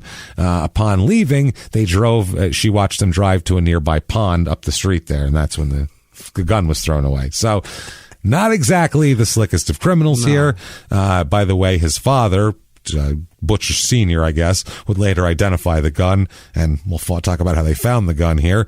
Gina returns home from work, like we said, at 5:30, finds everybody dead, and, freaks out, obviously. So, it's fucking crazy, this whole thing. This is a wild scene. That's one of the worst? Can I say it? Yeah. That's a bad murder. Because, and especially when you hear, and that's every murder. Every murder where 2 people are doing it, that's the type of shit you're hearing. That's what it would sound like if you heard it. It's all the orders and names. People actually fucking being like, no, we're doing this. Like if you were if you had a car up on a thing and you were, no, hold that while I do that. Literally, that's the same fucking thing they're doing. If you were trying to fix something, like, no, hold that board in place while I drill it. That's what they were doing. It's fucking nuts. Like they were putting together an IKEA desk. Oh, my stomach hurts. It's fucking terrible, man. So the gun, like we said, it was found in about 3 feet of water in a pond behind the Cypress restaurant in Middletown there. How was it found? Yeah. Well, it was found because Butch fucking showed him where it was. Really? Yep. They ended up talking. Obviously, she's the only suspect here. She was seen in the area. The rental car is traced back to her. The whole thing is pretty fucking simple. Butch ends up, they bring him in, they put him in separate rooms, Janet and Butch, and they say, what the fuck's going on here? He implicates Janet in the killings, obviously. When they're in separate rooms, he's like, well, Janet did all this shit, and, she kind of made me do some stuff, takes him to the pond and everything. According to his story, he says that Janet held him at gunpoint and made him crawl through the doggy door to go into the place, and held him at gunpoint, and the whole thing was very, you're going to do this or else type of thing. He said that he heard shots from another part of the house. He was in another part of the house. He heard shots, walked in the room, and saw Janet fighting with Patricia. I was like, what's going on here? And so the witness here, they called him in the newspaper. They wouldn't name him at first. He was just the witness who came forward. Yeah. Anyway, Butch here, he tells the cops that he heard Patricia cry, Janet, you've hurt me, Janet. And he said that Janet cut the phone line, because the phone line was cut too, and returned to where Steller was laying and smashed the lamp on her head. He said that King was on the floor and appeared to be dead. And that's it. He's like, I walked in and I heard shots. He was dead, and she was killing this one. And I was like, what happened? That's his fucking story. We're going to press play real quick. Yeah. Remind you how the fucking thing really went down. Yeah. So that was it. He said he went and threw the gun away in the pond, and he told police that Janet threatened to kill him or his closest friend in the world, who's an old woman named Alice who lives in Vermont. I'll fucking kill Alice's old ass in Vermont or wherever the fuck she goes if he didn't help her commit the killings and didn't support her alibi. It's like, not only going to help me, you're then going to lie to the fucking cops. You're doing some shit for me, dude. So he said he entered the home. Like I said, that whole thing, heard the shots, everything like that. Now, the daughter was also there, like we said. The daughter was in the car going to get cigarettes, this whole deal. So she says, the other person here, the daughter, they picked up the car, they went down there. The daughter, she said her daughter and the male coworker were the ones who's... It's fucking confusing here. There's affidavit statements I can't make out. Butch here. is the coworker. Butch is, yeah, it's the coworker, but then they're talking about somebody else. Okay. But it's hard. It's literally in an affidavit that's not copied well. Got it. I can't actually make out the words. Okay. So Janet was the only person alive in the room other than Butch, is what it says in the affidavit there. Now, her ex-husband, they ask him about, because they're asking about Janet, what kind of person is she? He says that he disputes some of the statements. He said his daughter never entered the house, because at first Butch tries to say the daughter was in the house too. Mm-hmm. But then later on, everybody says the daughter never entered the house. Mm-hmm. The daughter left to get cigarettes, came back, waited outside for them. They came out, jumped in the car, and left. But she must have noticed that they were fucking covered in blood, and her mom was bleeding profusely. Right. Butch is the one who cleaned the rental car before returning it. He cleaned the blood out.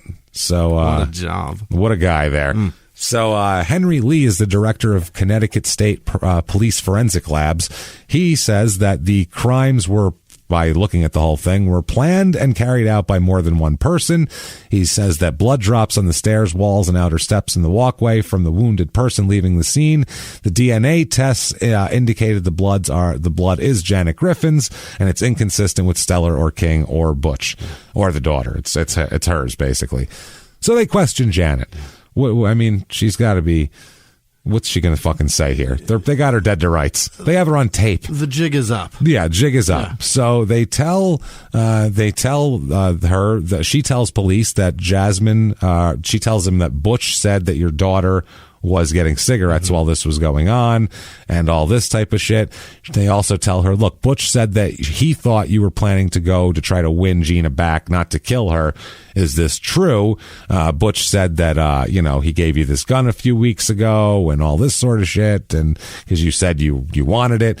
Butch said he gave her the gun because he didn't want to have it because he used it to try to kill himself a couple months ago. I feel you, Butch. When his grandmother died. Mm-hmm. So he said that he tried to kill himself and he didn't want to have it in his possession. So, his grandmother raised him, as we said. Got to get beyond it, Butch. You got to do it, Butch. So, oh my God, man, this is fucking crazy. Now they ask her, where were you on the day of the killings? And Janet says that she went shopping with Butch in New York. That's where she was. They're like, well, that's funny because Butch says he was there watching you kill people. Right. So there's a little discrepancy in where you were. I'm not sure about that. She said, I wasn't even in Middletown that day. She after she was told that she was a suspect, she said, I don't know what you're talking about. How could you even say that? This is news. This is ridiculous. Yeah. And then they arrest her the next day, obviously. Yeah. And we're like, you're out of your fucking mind. They arrest her in Vermont. Where she was, and she tries to fight extradition to the next state down. No. So tries to fight it, and they believe that Melody was there as well. They talk about that, but they give her immunity on the whole thing, the daughter.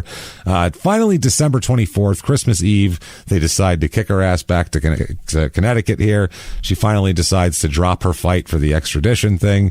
Because you're not going to win. It's a losing battle. It's a losing fucking battle, basically. Like, it's not like you're trying to not be extradited from fucking Syria or something. It's like you're...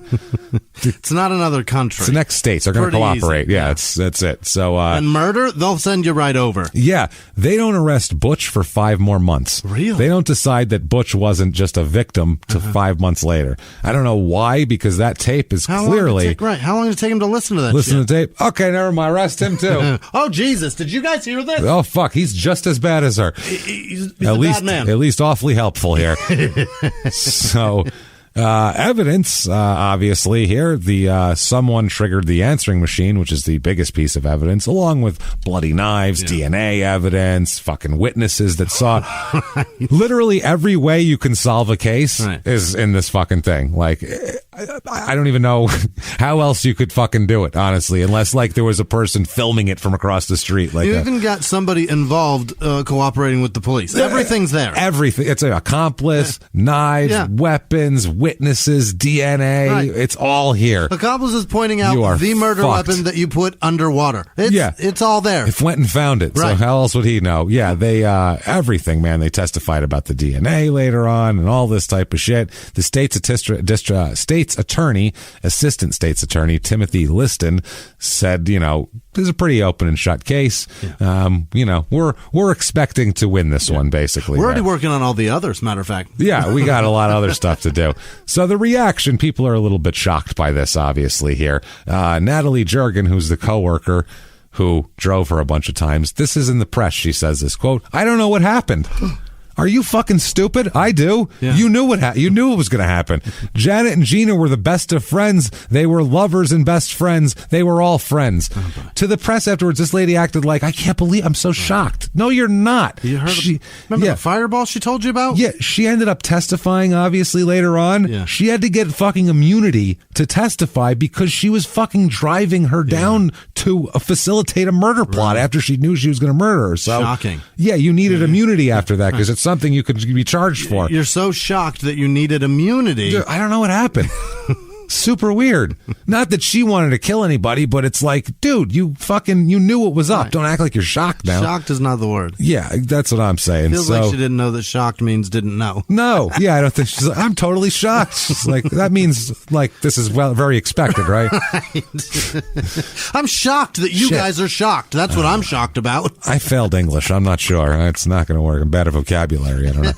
So I'm just shocked you guys didn't know because I knew. And I didn't have anything to do with this. In the press, people can't say enough nice things about Janet. Yeah. Oh, God. She's a loving mother and grandmother who insists on getting gifts for her godchild on the anniversary of his baptism, even from jail, even though she was arrested. She calls her oldest daughter and her ex-husband as well several times a week to touch base. She writes letters to her grandchildren every day.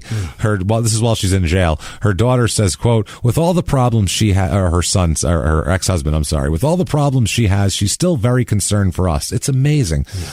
She's amazing. And people in her hometown, she has 5 children, Janet, by the way. Really? 5, yeah. People in the town, here's one woman, Tammy Johnson, who's an employee of Washbucklers, a combination laundromat, bar, tanning salon. We have found it, everyone! The most white trash business in the Americas. It is Washbucklers, combination laundromat, bar, tanning salon. It is essentially what every dude at the Jersey Shore wants in one building. Oh, man. Gym tan laundry at one place? I could do that, huh? I could open up a place and be full of guys like me, right? So she says she couldn't believe it. Yeah. She says, quote, she didn't strike me as a person who would do anything like that. Mm-hmm. Well, I hope not. She's like, wow, that's not a surprise. She seemed like a real fucking piece of work. Yeah. No, she was also, people from the place she worked at said, quote, one person's just an employee of Washbucklers, another one. She must have hung out at Washbucklers a lot. A totally different person. It has everything there. The first one was Tammy Johnson. This is Valerie Eaton. She said, quote, people up here will never forget about it. They know the other side of her. Yeah. The good side. So the father here, Butch Sr., said the reporters knocked on his door. He opened the door, saw it was reporters, and said, quote, he's innocent, that's all I'm going to say, and slammed the door. Done and done. So, Natalie Jurgen also described Butch as, quote, a gentleman who would never hurt a butterfly. And also, another person who knew Butch said that Butch is, quote, as gentle as a lamb. But John Jasmine, the ex-husband of Janet, said that he described Butch as a loose cannon that's capable of almost anything, which is good to protect Janet. So she's going to try to put all the blame on him. Of course. That's the thing here. So Janet's in jail, which is not easy for someone with MS. Yeah. And we don't know because stress is a trigger of MS. Yes. A murder trial is a huge stressor for anybody. You'd think. So we don't know if her MS is actually flaring up or if she's playing it up for the court, but she comes into court in a fucking wheelchair every day. She does. She comes in a wheelchair, really puts it on. I mean, like we said, we don't know if it's really caught up to her or she's just trying to play it up for the sympathy of the jury. I'm not sure, but she's still alive, so I mean, whatever. So anyway, she suffers hard. She's being held on $750,000 bail. The family can't afford to get her out, and so her daughter says, "My one hope is that they speed things along because it's been a year that she's been in this jail. I saw my mother every single day of my life. The fact that she's in jail is always on my mind." So the trial comes up. Okay, this is some interesting shit here. Jury is 7 men, 5 women. Not that it matters, but if I can find a jury breakdown, I like to give what it is. Good detail. During the trial, they're told that she's not the only person charged. The jurors are told that Janet's not the only person here. There's also Butch, and who's awaiting a separate trial on 2 counts of accessory to murder and capital, all this shit. So they have to add that in there. Yeah. The big fight is over the tape. Now, there's enough evidence without the tape to convict her, fine. But without the tape, prosecutor really wants it. Well, without the tape, she can blame it on Butch a lot more, and her in the wheelchair, and him coming in not in the wheelchair. It looks okay. Whereas if you hear the tape, you go, "Oh shit, never would have thought that happened." Yeah. Like if she told her side of the story, and you would believe it. Sure. And then you'd hear the tape, you'd be like, "Holy shit, she's completely fucking lied." What a fucking asshole. So the defense fights to block the introduction of the tape, obviously, and they argue that the tape was largely inaudible, because there were some struggle noises, and that the partial recording couldn't even be authenticated. It's like, it can be authenticated pretty easily. Yeah. It's in the fucking tape recorder. It's and right there. Their voices, and she says Janet. Right. They're identifying each other. They could have been playing charades the night before. She was over there and she's screaming, "No, Janet, no, no, Janet, no. You're so wrong. Right. This is not. You suck at Pictionary, Janice. Janet, let me fucking draw." No, Janet. She mentioned his name too. Right. She mentioned fucking Butch's name too. So they were all there. Ronald was there too. They were all playing Pictionary. That's what happened. She kept screaming, "No." Apparently, she's really good at it. Not good at it at all. So the prosecutors say that it doesn't matter. They want the tape in. So the judge ends up allowing the tape to be played after deciding that the prosecutor had proven its authenticity based on circumstantial evidence of the talking and other people testifying to that being her voice and his voice also. So they do that. It's a 7-minute tape. 7 minutes of that. Think about that. That scene I played for you that I said that happened over 7 minutes. So it's awful. It was played for the jury 4 times. Oh, God, 28 minutes of this shit. Oh, dude, that's brutal. Sitcom. That's fucking brutal. It's longer than a sitcom. Shit, with commercials, a sitcom's 21. So the prosecutor conceded that several portions are hard to discern, but told jurors that a woman believed to be Patricia and repeatedly, obviously, been begging for her life, and Janet and everything like that. Day 2 of the trial, they have to halt the trial. They have to halt the trial because Janet is too distraught to continue. She got her mom. Her mother is ill in Vermont, and she, quote, became too distraught to go on. So, yeah, she was visibly upset when she's brought into the courtroom. She's been, like I said, she comes in the wheelchair and all that. One of her attorneys said that she just received a phone call a few minutes earlier that her 79-year-old mother had been rushed to the hospital after being found unconscious and unresponsive and possibly had had a stroke.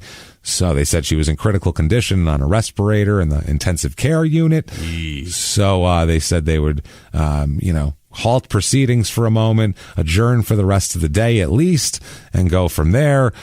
This actually, 2 witnesses that were going to be called can't be called. One of them was a woman, the Lisa Flagg, who saw them go away, and another one was Gina, who was going to testify, Cochia, who said that she was going to tell the whole story of what happened and everything leading up to their relationship and all that sort of thing here. But the judge said they were willing to give her a minute to give the defendant a day to compose herself here about that. I don't know. That's it there. The judge said, quote, I urge you defense attorneys to do the best you can do to console your client and prepare her for the day's testimony tomorrow. So I'm giving her the afternoon, and then fuck that. We're coming back here. See you in the morning. Yeah. So by the way, she's up for the death penalty, by the way. This is a death penalty capital murder case. So Natalie Jurgen, she obviously testified for all this shit. Janet, the stakeout, the fucking car, the ether, the whole thing. She's up there saying there, real shocked about everything. The forensics comes in, describes, has charts with 14 stab wounds in the face, neck, and chest, and it's not good here. Yeah. Also testified that both Stellar and King died slow, bloody, painful deaths as well, because they did. Yeah. Finally, I think they were knocked unconscious to where they bled to death with eventually. Lamps and mason jars. It's fucking horrific. This is a mess of a murder. I testified that they probably remained alive for about 10 minutes before bleeding to death after they were finally left for dead.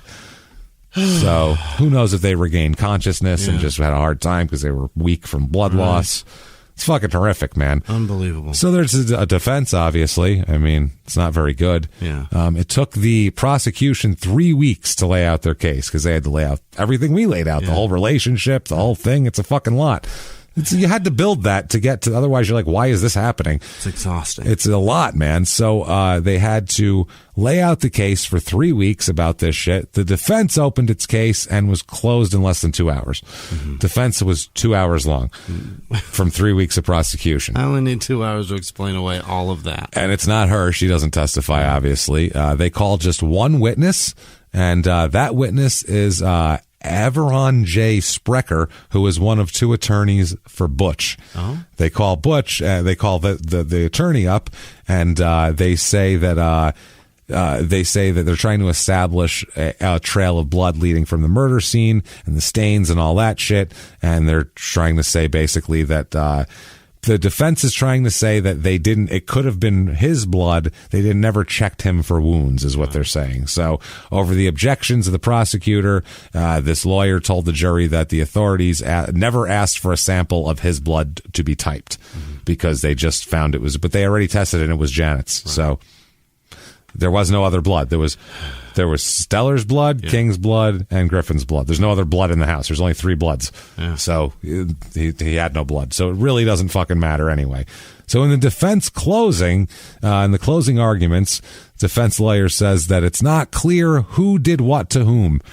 Not positive. He said that the gun belonged to Butch and the police never tested his blood. So, you never know. Maybe it's could have been all him. She could have been waiting in the car for all we know. Okay. So April 22nd, 1996, she wheels herself in again for the verdict here. This is almost 3 years after the murder. And they've reached a verdict in 4 hours of deliberation spread over 3 days. What? 3 days. Okay. What the fuck took 3 days for 4 hours? With 12 lives? No, the jurors sought clarification from the judge on certain things about criminal liability. And that's what the delay was. Basically, the judge had to explain that Janet could be held liable for both murders if the state proved beyond a reasonable doubt that she inflicted some of the fatal wounds to each victim, even if they believe another person contributed other fatal wounds. Yeah. So that's all good. So he said, quote, it's not essential that the defendant, Janet Griffin, be the sole cause of death. So with that, they went back in, half hour later, came back out and said guilty of capital felony murder. Oh, boy. Not good. Punishable by either death or life in prison without the possibility of parole. Life without. Now, the jury here, this hinged on the jury's findings that she murdered 2 people in a violent rage because it's got to be part of it. Yeah. So it's 2 counts of murder, 1 count of capital felony murder. Not great. So obviously she's in deep shit here. Friends and family and the whole town and everybody's kind of going a little bit fucking nuts. Gina was there watching the trial. Gina Cochia. She runs out of the courtroom in tears about the whole thing. They asked her whether she thought justice had been served, and she said yes, it was, and that's all she would say. Now Stellar, her brother Jerry Vanderkar, This guy is fucking funny. He will say more. Yeah. I like this guy. He's funny as shit. He says that he praised the prosecution. He was talking about 100 pieces of circumstantial evidence in the trial, including the answering machine and all this type of shit. And he says, quote, "This just shows there's still some decent people left in the world, and there's 12 of them right in there." So that's not bad.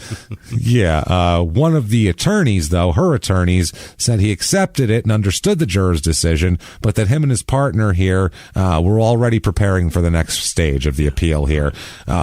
He said, quote, "We look forward to being able to show the jury who Janet Griffin is in the days to come. She's a 49-year-old woman, and her life didn't begin that day."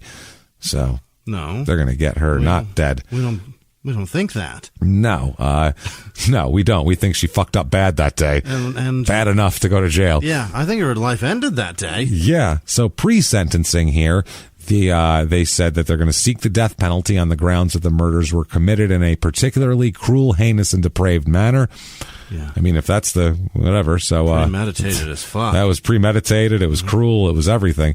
So the same jury that decided guilt decide the death or not death question as well. Do you like that? You know what I mean? Because it depends on the state. It also depends on maybe how vicious the crime. You know what I mean? Cause I mean, it is nice to say 12 people is better than one, but also those 12 people could all be morons, whereas I know that guy went to law school, so maybe... Well, I mean, like, the same jury does the sentence versus the people that say same the... Yeah, that could go either way, because I think that's 6 of one, half dozen of the other, because you could be a new jury, and that shit, the way it's presented to you could be way more harshly than it came across in trial, or vice versa. Exactly. So I'm kind of, it's a wash. Also, you could have a bias from the trial that you don't like this person. That's my point. So either way it could go, though. That could work in your favor. It could work against you. You could have just listened to that fucking tape and you're angry. Yeah, no, it's true. Well, they're going to hear the tape either way in this penalty phase to know whether it was cruel and all that shit. So the jury will remain impaneled for several more weeks while they prepare for the penalty phase here. Janet's sentence will be determined under the former death penalty law. They had updated it since then, which was in effect when she was charged in November 1993. Under that law, she could be spared the death penalty if the jury finds a single mitigating factor. Just one. One. Okay. Not enough to outweigh none of that shit. One. Such as mental incapacity or anything they could pick, basically. So they're going for the death penalty. Since it took over administration of the death penalty in 1894, state of Connecticut has never executed a woman. Ever. Of 6 people residing on death row at the time, all of them were men as well in Connecticut. So, as we'll talk about, too, in our bonus episode about women in the death penalty, it's fascinating. It's very fucking rare. Since they reinstated it in the 70s, women are 1% of executions in this country. Out of 100, one person. One. And 99 to 1. Have we killed even 100? Since then? 100 women? No, we've killed 8 women. No. We've killed fuckloads of men. Really? Or 15 women, which means we've killed 1,500 men. Yeah, we've killed Texas and Florida alone have killed fucking 1,000 on their own and then spread out mostly here. Yeah. Fucking Alabama. I'm sure the South is involved in that somewhere. Louisiana. I'm sure. Oh, yeah, they probably love it there. They love it. So, they said this is a law professor here. Mm-hmm. This is Vivian Berger, a former prosecutor and capital crimes expert who teaches at Columbia University's law school. Sounds like she knows what she's talking about. Smart gal. Yeah, she says that women are less likely to commit the kinds of serious crimes that warrant death sentence. Number one. Yep. Definitely most of the women. It's not like it's an equal number of murders and women are getting it 1% of the time. Right. Men are committing a vast majority of these fucking murders. I mean, it's clear. Right. He says when women are convicted of such crimes, jurors tend to show more sympathy toward them and thus are less likely to impose death. They look at them, they don't feel like I'm afraid if this person that they're going to kill more. And it's rarely, when the murders that they do commit, it's against another woman or a child. It's rare. Sometimes it's a man, but it's very rare. You never have a woman breaking into houses houses That's and just what I'm saying. shooting people unless in the there's face a guy with them telling them to do it. Exactly. For meth money. Yeah, Right. that's what I'm saying. That's the difference. Right. She says this is before the penalty phase. This is the professor. The reason it's called the boogeyman is my point. Well, she says like this: Griffin is not someone any juror expected to see end up in this situation unless for some dramatic reason. She's a grandmother, not someone who looks like a monster alien you'd be afraid to meet in a dark night. Although I am pretty fucking... I'm frightened of her, but not only in the house, though. Yeah. Otherwise, I feel like I could just push her right over. Yeah. She's got MS. She's older. She's fucking small. I feel like I could just shove her right down. In a she wanted dark to kill alley? me. Come on, yeah, let's go. I'll kick her right in the chest. I'll send her fucking... I will send her ass flying into a fucking dumpster. In those aluminum dumpsters. Take that, Grandma! You want a piece of me? This is if she wants to kill me, not just in general. I'm not going to see a woman and kick her in the chest. Also, she's got a 100-year-old gun. I'm not quite scared of her. That's the other thing, yeah. So the state law indicates 5 mitigating factors that may be considered, including mental capacity, under unusual duress, shit like that. So that's how this goes. Let's see here. They said that the defense says there's no evidence that the defendant exhibited a violent nature prior to the events for which she's been convicted of. The motion also says that she demonstrated redeeming value as a human being through her generous dealings with others, and her background, character and history suggests that she's unlikely to ever be violent to others in the future. Her daughter pleads for her life here. She's the most important person in my life and my children's lives as well. My mother is the stabilizer in my life. She manages to find hope when all others have given up. My childhood dream was to be just like my mom. Wow. She has no prior criminal record. Her friends and family all fucking testify, describe her as a loving, doting mother who watches over her 5 grandchildren from prison, her 5 children and 3 grandchildren from prison. She's a former softball coach, brownie leader. The husband should have known. He should have known. Yes. Sorry. Married a lesbian, sir. Yeah. You didn't know it. You're coaching softball? It's one thing, and I get it if you're just playing, it's fun, but you're coaching? Right. I'm sorry. You're that into it? No. And also was the head of the local fire department ladies auxiliary in her hometown of, She can carry a fire hose? Apparently before, this is pre... Yeah. Pre and all. Yeah. So our other daughter said, quote, she's a great mom. She's always present for us. We all depend on her a lot emotionally. The kids are always her priority. So, but the prosecution obviously had his heinous and unusual, cruel and all that sort of shit. So this is 4 days of deliberations on this. Jesus.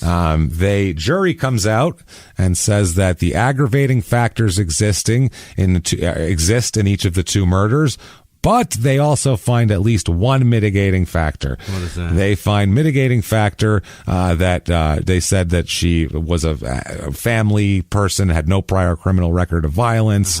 They had a couple of shit like that mitigating here. That's a mitigator, huh? That's a mitigator here. That's it. So they said that she was under extreme duress from the relationship. They just didn't want to kill her. No. They were finding a way not to kill her, basically. So you, ma'am, may fuck off. Life in prison without parole for her.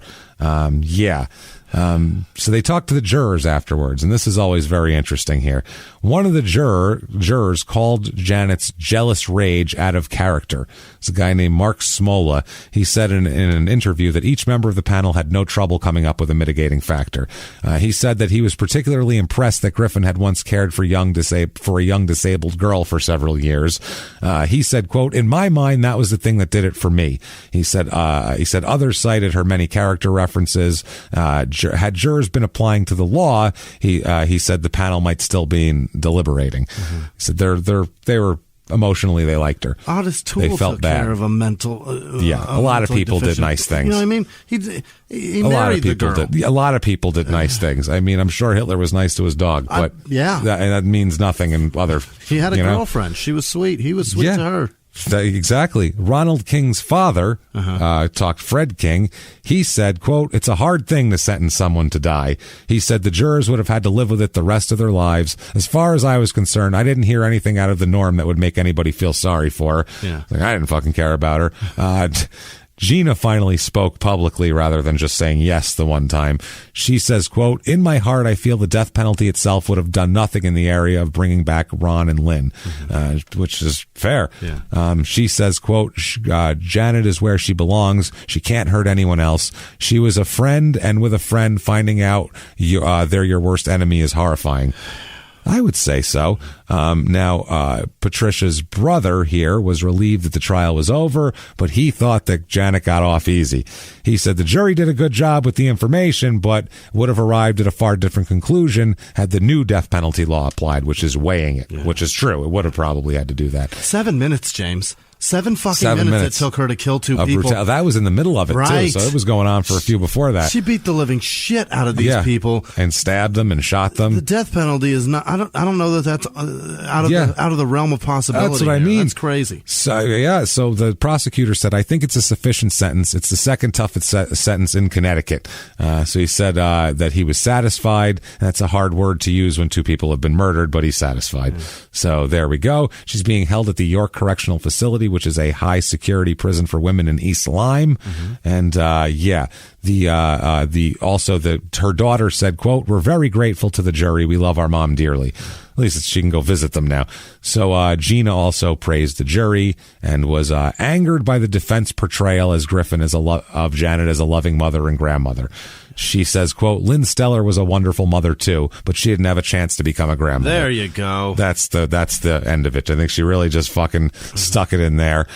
So July 1997, before Butch's trial, because he's going to go on trial too. Right. They can either convict him of capital murder or manslaughter. There's a charge difference. He decides there's a motion by his lawyers to not call him Butch anymore. Doesn't want to be called Butch in any court documents. Doesn't want to be allowed to be referred to as Butch by witnesses. Right. Doesn't want Butch. I don't want to think about lesbians at all. No. It ruined my life. Well, I want to go by Gordon. Gordon. Well, he says his attorney says that the name is needlessly inflammatory.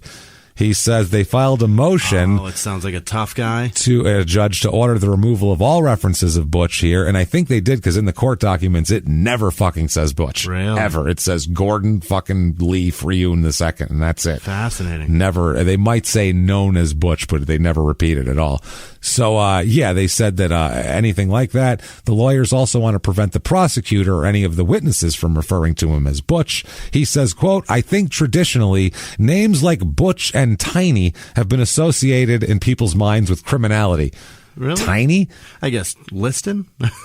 Lister? Tiny? Liston? Lister, the actor? Yeah. Yeah.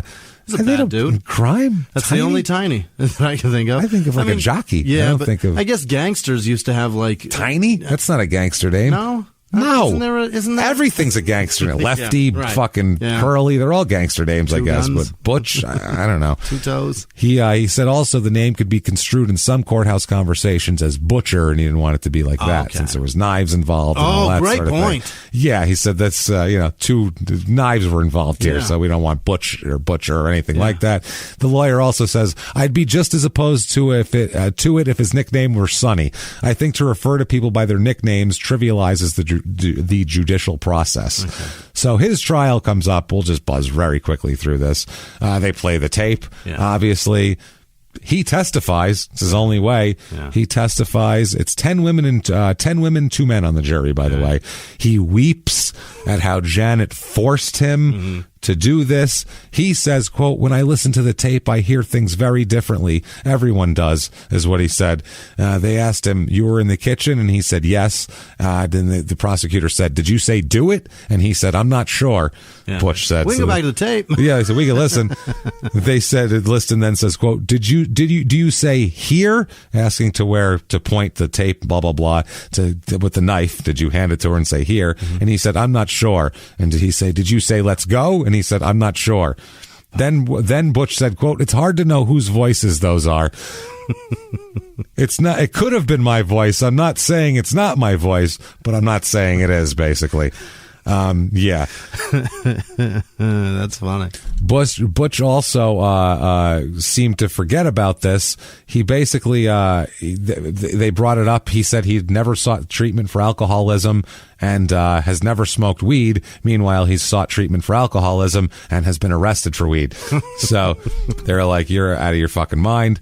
He said that he could, when they brought that up, he said that there's parts of his past that were private and he's ashamed of it. That's what he said. So there's that, and I assume he's probably thinking of, from what it sounds like, he seems like a tormented soul on the gay thing. It does not sound positive. No, he doesn't seem like he's taking it and empowering himself with it and being like, I'm going to go out and find a... No. He's not taking it in pride. No. He's very ashamed of himself, and that's too bad, man. It is. Well, then, some of the other details that they found was they asked him if he had a picture of a cross tattooed on his back. Yeah. He said yes. They said, let me ask you something. Did Janet have a tattoo as well? Oh, boy. And he said yes, and they said, what was her tattoo? And he responded, quote, a swastika.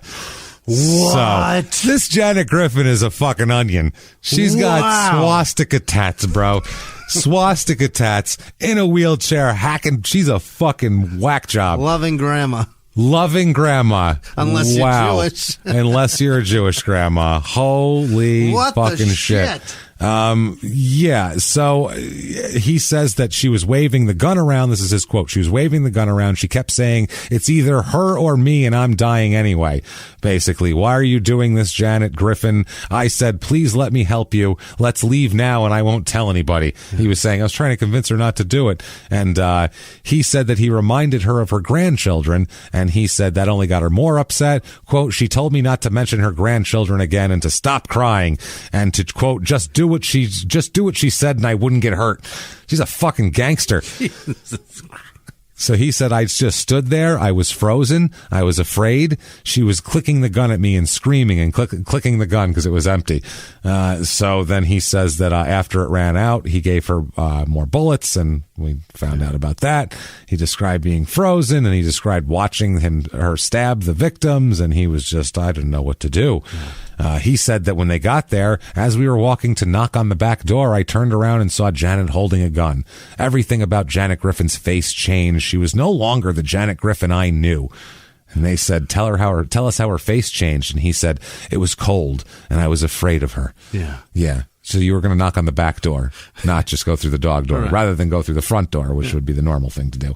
So, yeah. Her face changed, and then I knew why she had a swastika tattoo. Then I knew, oh shit, she's a Nazi. So verdict comes in guilty of first-degree manslaughter. Okay. So they let him off. What sentence will he get here?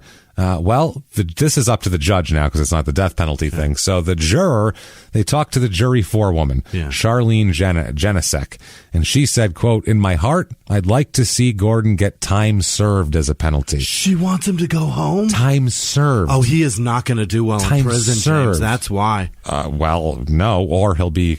So, you never know. Thrive. That's what I mean. It depends. And I'm not saying that as a joke, like a cheap joke that guys get fucked in jail. I read a lot of prisons, but sometimes gay guys enjoy jail, not for that way. No. It's a structure thing, psychological of the criminal mind more than gay guy. It's a prison thing. If you read books, you'll know what I'm talking about. I'm not trying to say gay guys like to be in prison because they want to get fucked, but that's not what I'm saying. It's just that you don't have there's a fear there still because a big guy doing something horrible to you is obviously a possibility. Yeah. But there's a certain comfort you have in, I'm not afraid of the actual act of it. And the gayness isn't looked on in prison as a detriment. It's not looked on. Yeah, they don't look at you bad. No. It's a different thing. So he says, quote, she keeps going on, quote, in some respects, he's a victim also because what he witnessed that day will always be in his memory. I often wonder what I would have done if I had been in that kitchen. I probably would have done anything a person wielding a gun and a knife would have told me to do. Connecticut's beautiful. That's what she said. These people are so understanding. Sentencing? Yeah. You, sir, may fuck off 30 years. Okay. Yeah, 30 years. 25 to life. And he will not be eligible for parole until after he serves 25 and a half years of that sentence. Whoa. So it's harsh. It's harsh, man. That's not an easy sentence. No, that's a long one. Yeah. That's a strong sentence here. The Ronald King's sister said, nothing can take away the pain of the last 4 years, but at least we can find comfort that the killers have been taken away and we can get on with our lives. Yeah. Butch's father says, quote, "My son has always been a good boy. He's never been in trouble before. He was always helpful to everybody. In my heart, I could never believe he could do such a terrible thing. I love you, son." That's what he said. That's a great dad. It's a great dad, yeah, but he was. It would have been better if he was around when he was a kid. Maybe he wouldn't have done this shit. Maybe if he was more secure. This, Pop. Yeah, maybe if he was more secure and, with his dad's help. And a little support of who he really is. Might have helped. Not saying it would have. Maybe he'd be less timid and less apt to fall in with people like this. That's what I mean. Who knows what the psychology is there. Finally, Middletown Police Detective Robert Barone, who's one of the lead investigators, he said the verdict he thought was fair, but he wasn't buying that the defense saying that he was under duress during the killings. Okay. He said, quote, "I think it's a smokescreen. Listen to the tape. He doesn't sound combative and fighting. He sounds like someone who had full knowledge of what was going on and was there to assist," which I have to agree with on that. Now, in 2019, this was covered on an investigation discovery show, which I didn't fucking watch. It was on the Google search list. Does anybody watch Investigation Discovery? If it pops on Hulu from time to time, I watch it. It was on the series Diabolical. Oh, didn't watch it. It was the episode called Recording Evil. That sounds... I have no idea. That sounds a bit much. It looks like I did a Connecticut inmate search and could not find Butch. I believe Butch is out because Butch's time would have started in early 94 when he got arrested. Oh, he should be out. He should be out. 25 and a half years would have been last year. Yeah. That would have been last year. Fresh. So I assume they would have let him out right away. Janet, on the other hand, is in the York Correctional Institution. It says on maximum sentence for her, 999 years, 99 months, 999 days. So she is... It's a social distortion song. She's fucked. Yeah. It's all over with there. She's in for life. That, everybody, is Middletown, Connecticut, and one hell of a fucking weird story. Yeah. I have to say, man, that is... What a fucking way to go. That's a wild one, man. It's crazy shit, and I don't even know what to say about that. That's the answering machine. The answering machine is what really clinched it, because once they got that, it was like... That's what shows how depraved it is to me. What, James? What? Everyone can blame each other till it's recorded. Yeah, terrible thought. What if he didn't make it out? You know what I mean? Yeah. That's the other thing. He might have died in prison. We don't know. He could have passed away. I mean, he was 40 at the time. He was 60. Could easily got some kind of cancer or something. Heart attack. Passed away. I'm impressed that she's lasted this long with MS. That's in prison what I'm saying. With she's in her 70s. Medication, not good medication. She's in her fucking 70s. Jesus. It's not, but she's 74 years old. Still in prison with the MS, and with treatment, maybe it wasn't as bad as it would have been otherwise, and who knows. So that's that, though. If you enjoy that story, there's a way to tell the world you can do it. Get on Apple Podcasts, that purple icon, and give us 5 stars. Doesn't matter what you say. No. It really doesn't. Tell us what your dream car is. That's all. That's neat. There. Those are fun. Do that. Do that, and it helps out the show a lot. It helps drive us up the charts. Head over to shutupandgivememurder.com for everything small town murder and crime and sports. Listen to Crime and Sports if you haven't been. It's a golden time right now.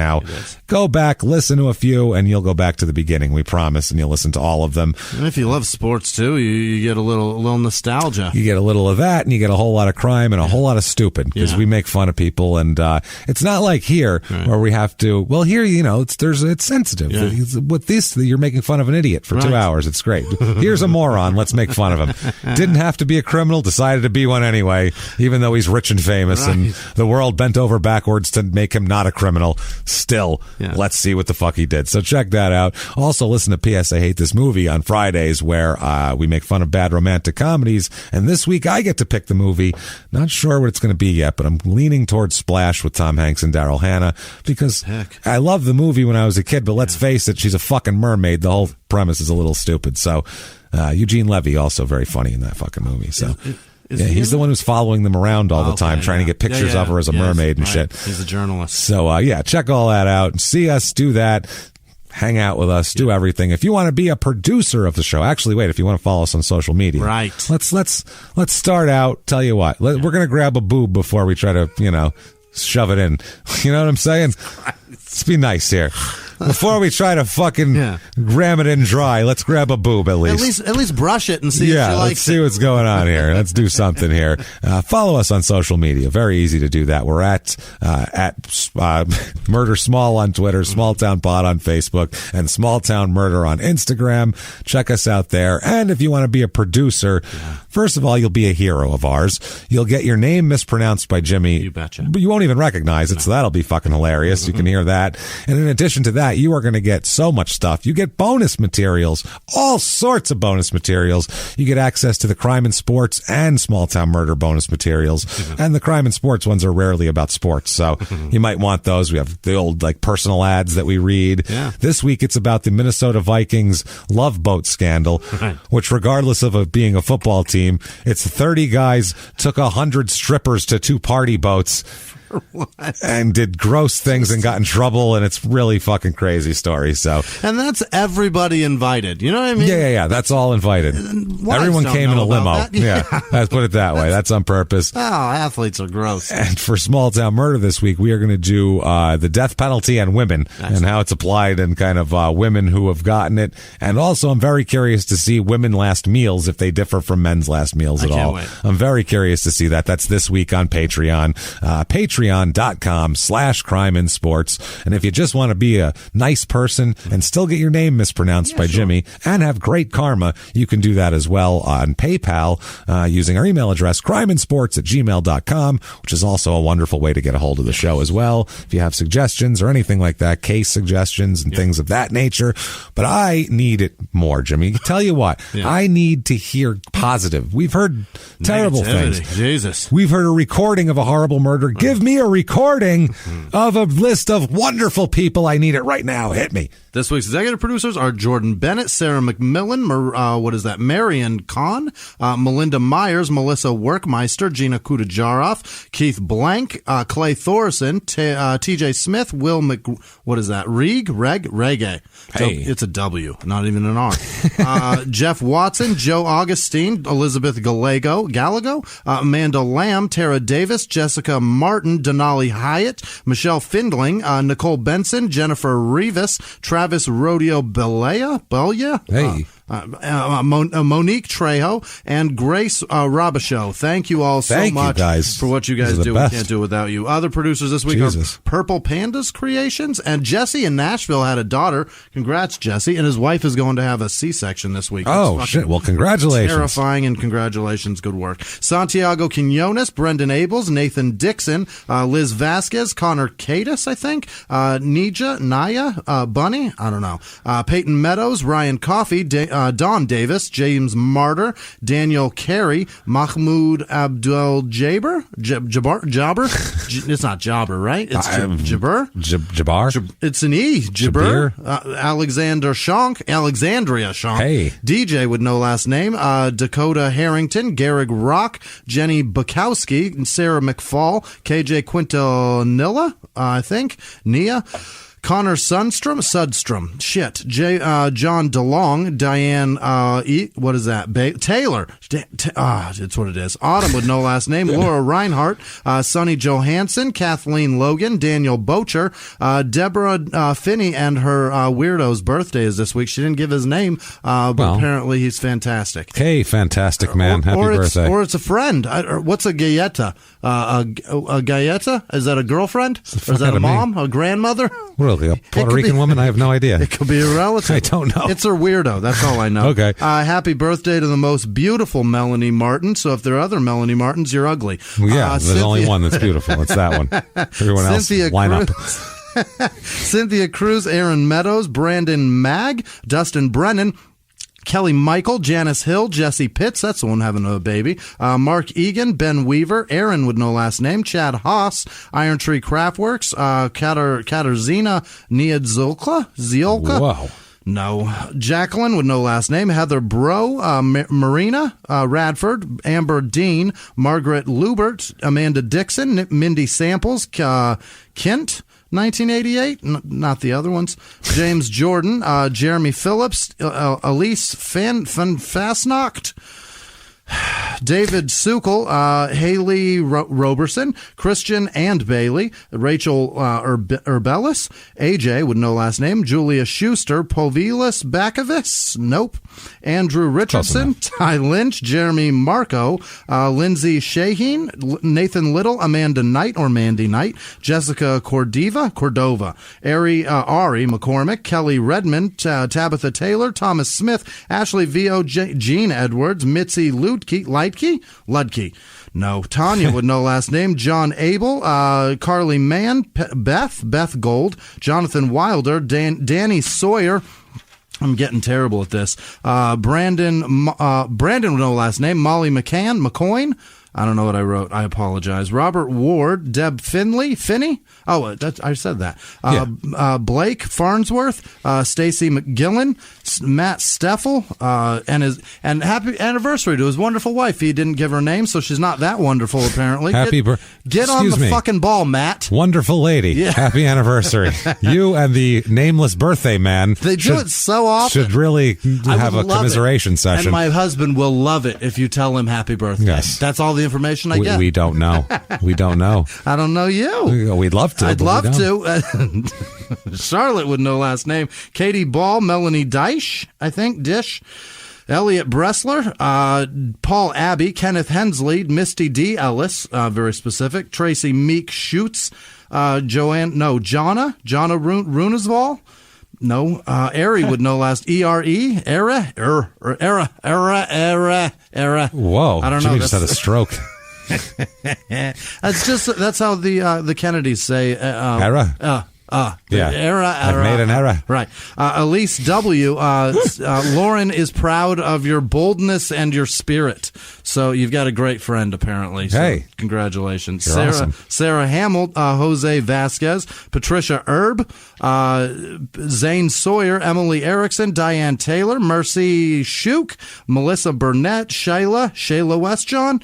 No. Joan Kosanovich. Shit. Matt Farmer. Nicole with no last name. Henry Ruff. Brian Riddle. Colton Haney. Jason with no last name. Nathan Martin. Jared Young. What is that? Lynn Litton. Robert Ward. Jesse Dull. Jesse James.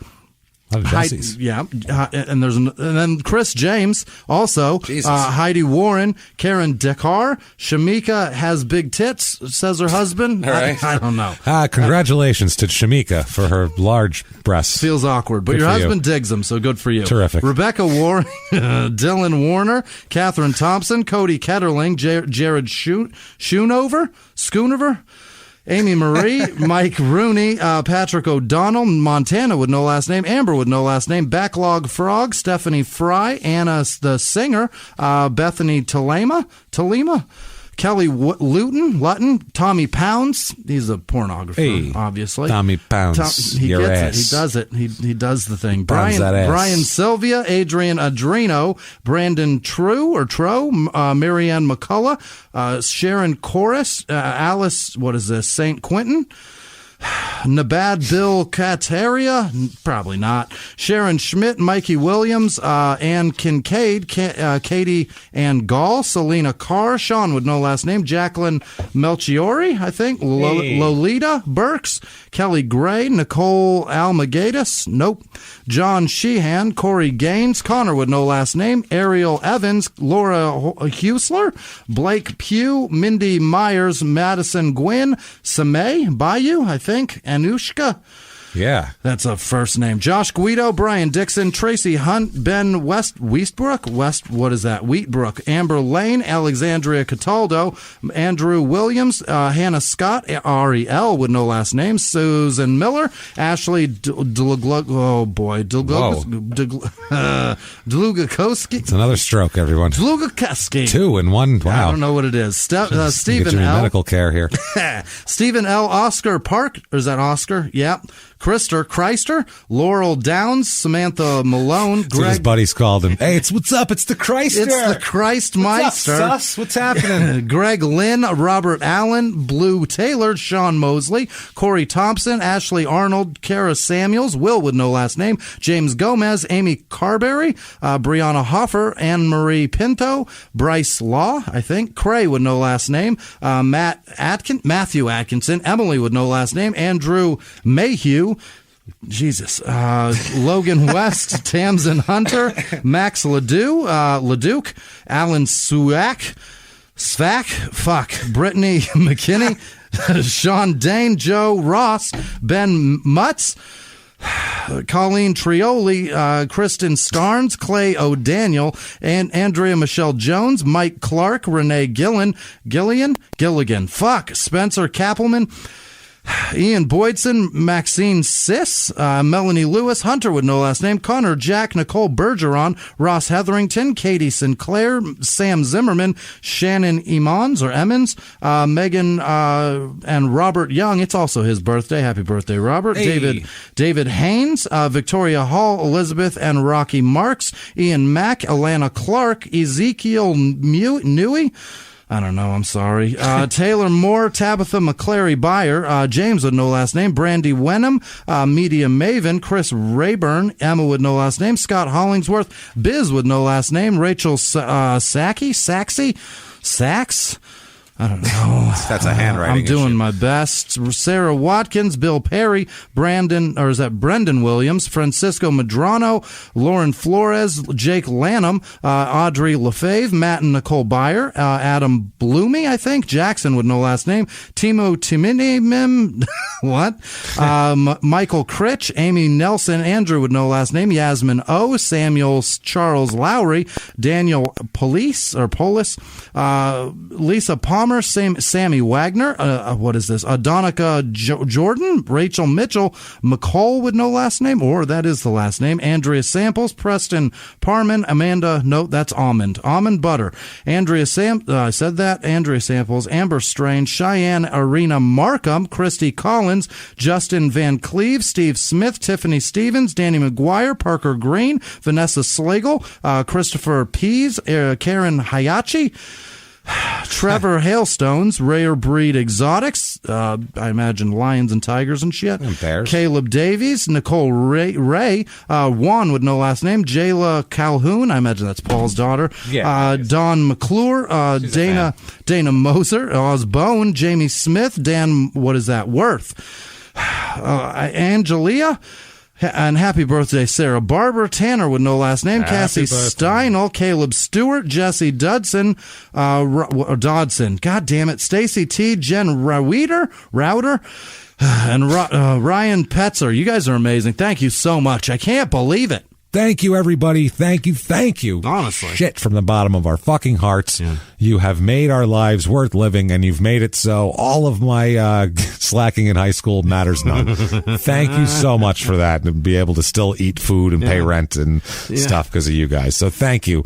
Can't thank you enough. What if they wanted to thank you or tell you something, Jimmy, or maybe call you an asshole? How could they do it? You can do that. You can find me at Whisman Sucks, WHISMAN Sucks on Twitter and Instagram. And thank you guys so much, by the way.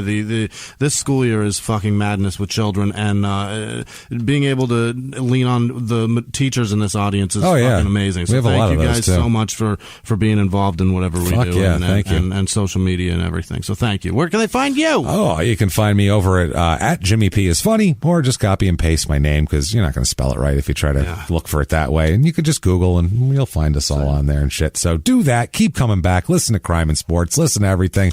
Come back and see us next week, and each and every week. Tell your friends, goddammit. Yeah. And until next week, everybody, it's been our pleasure. Bye.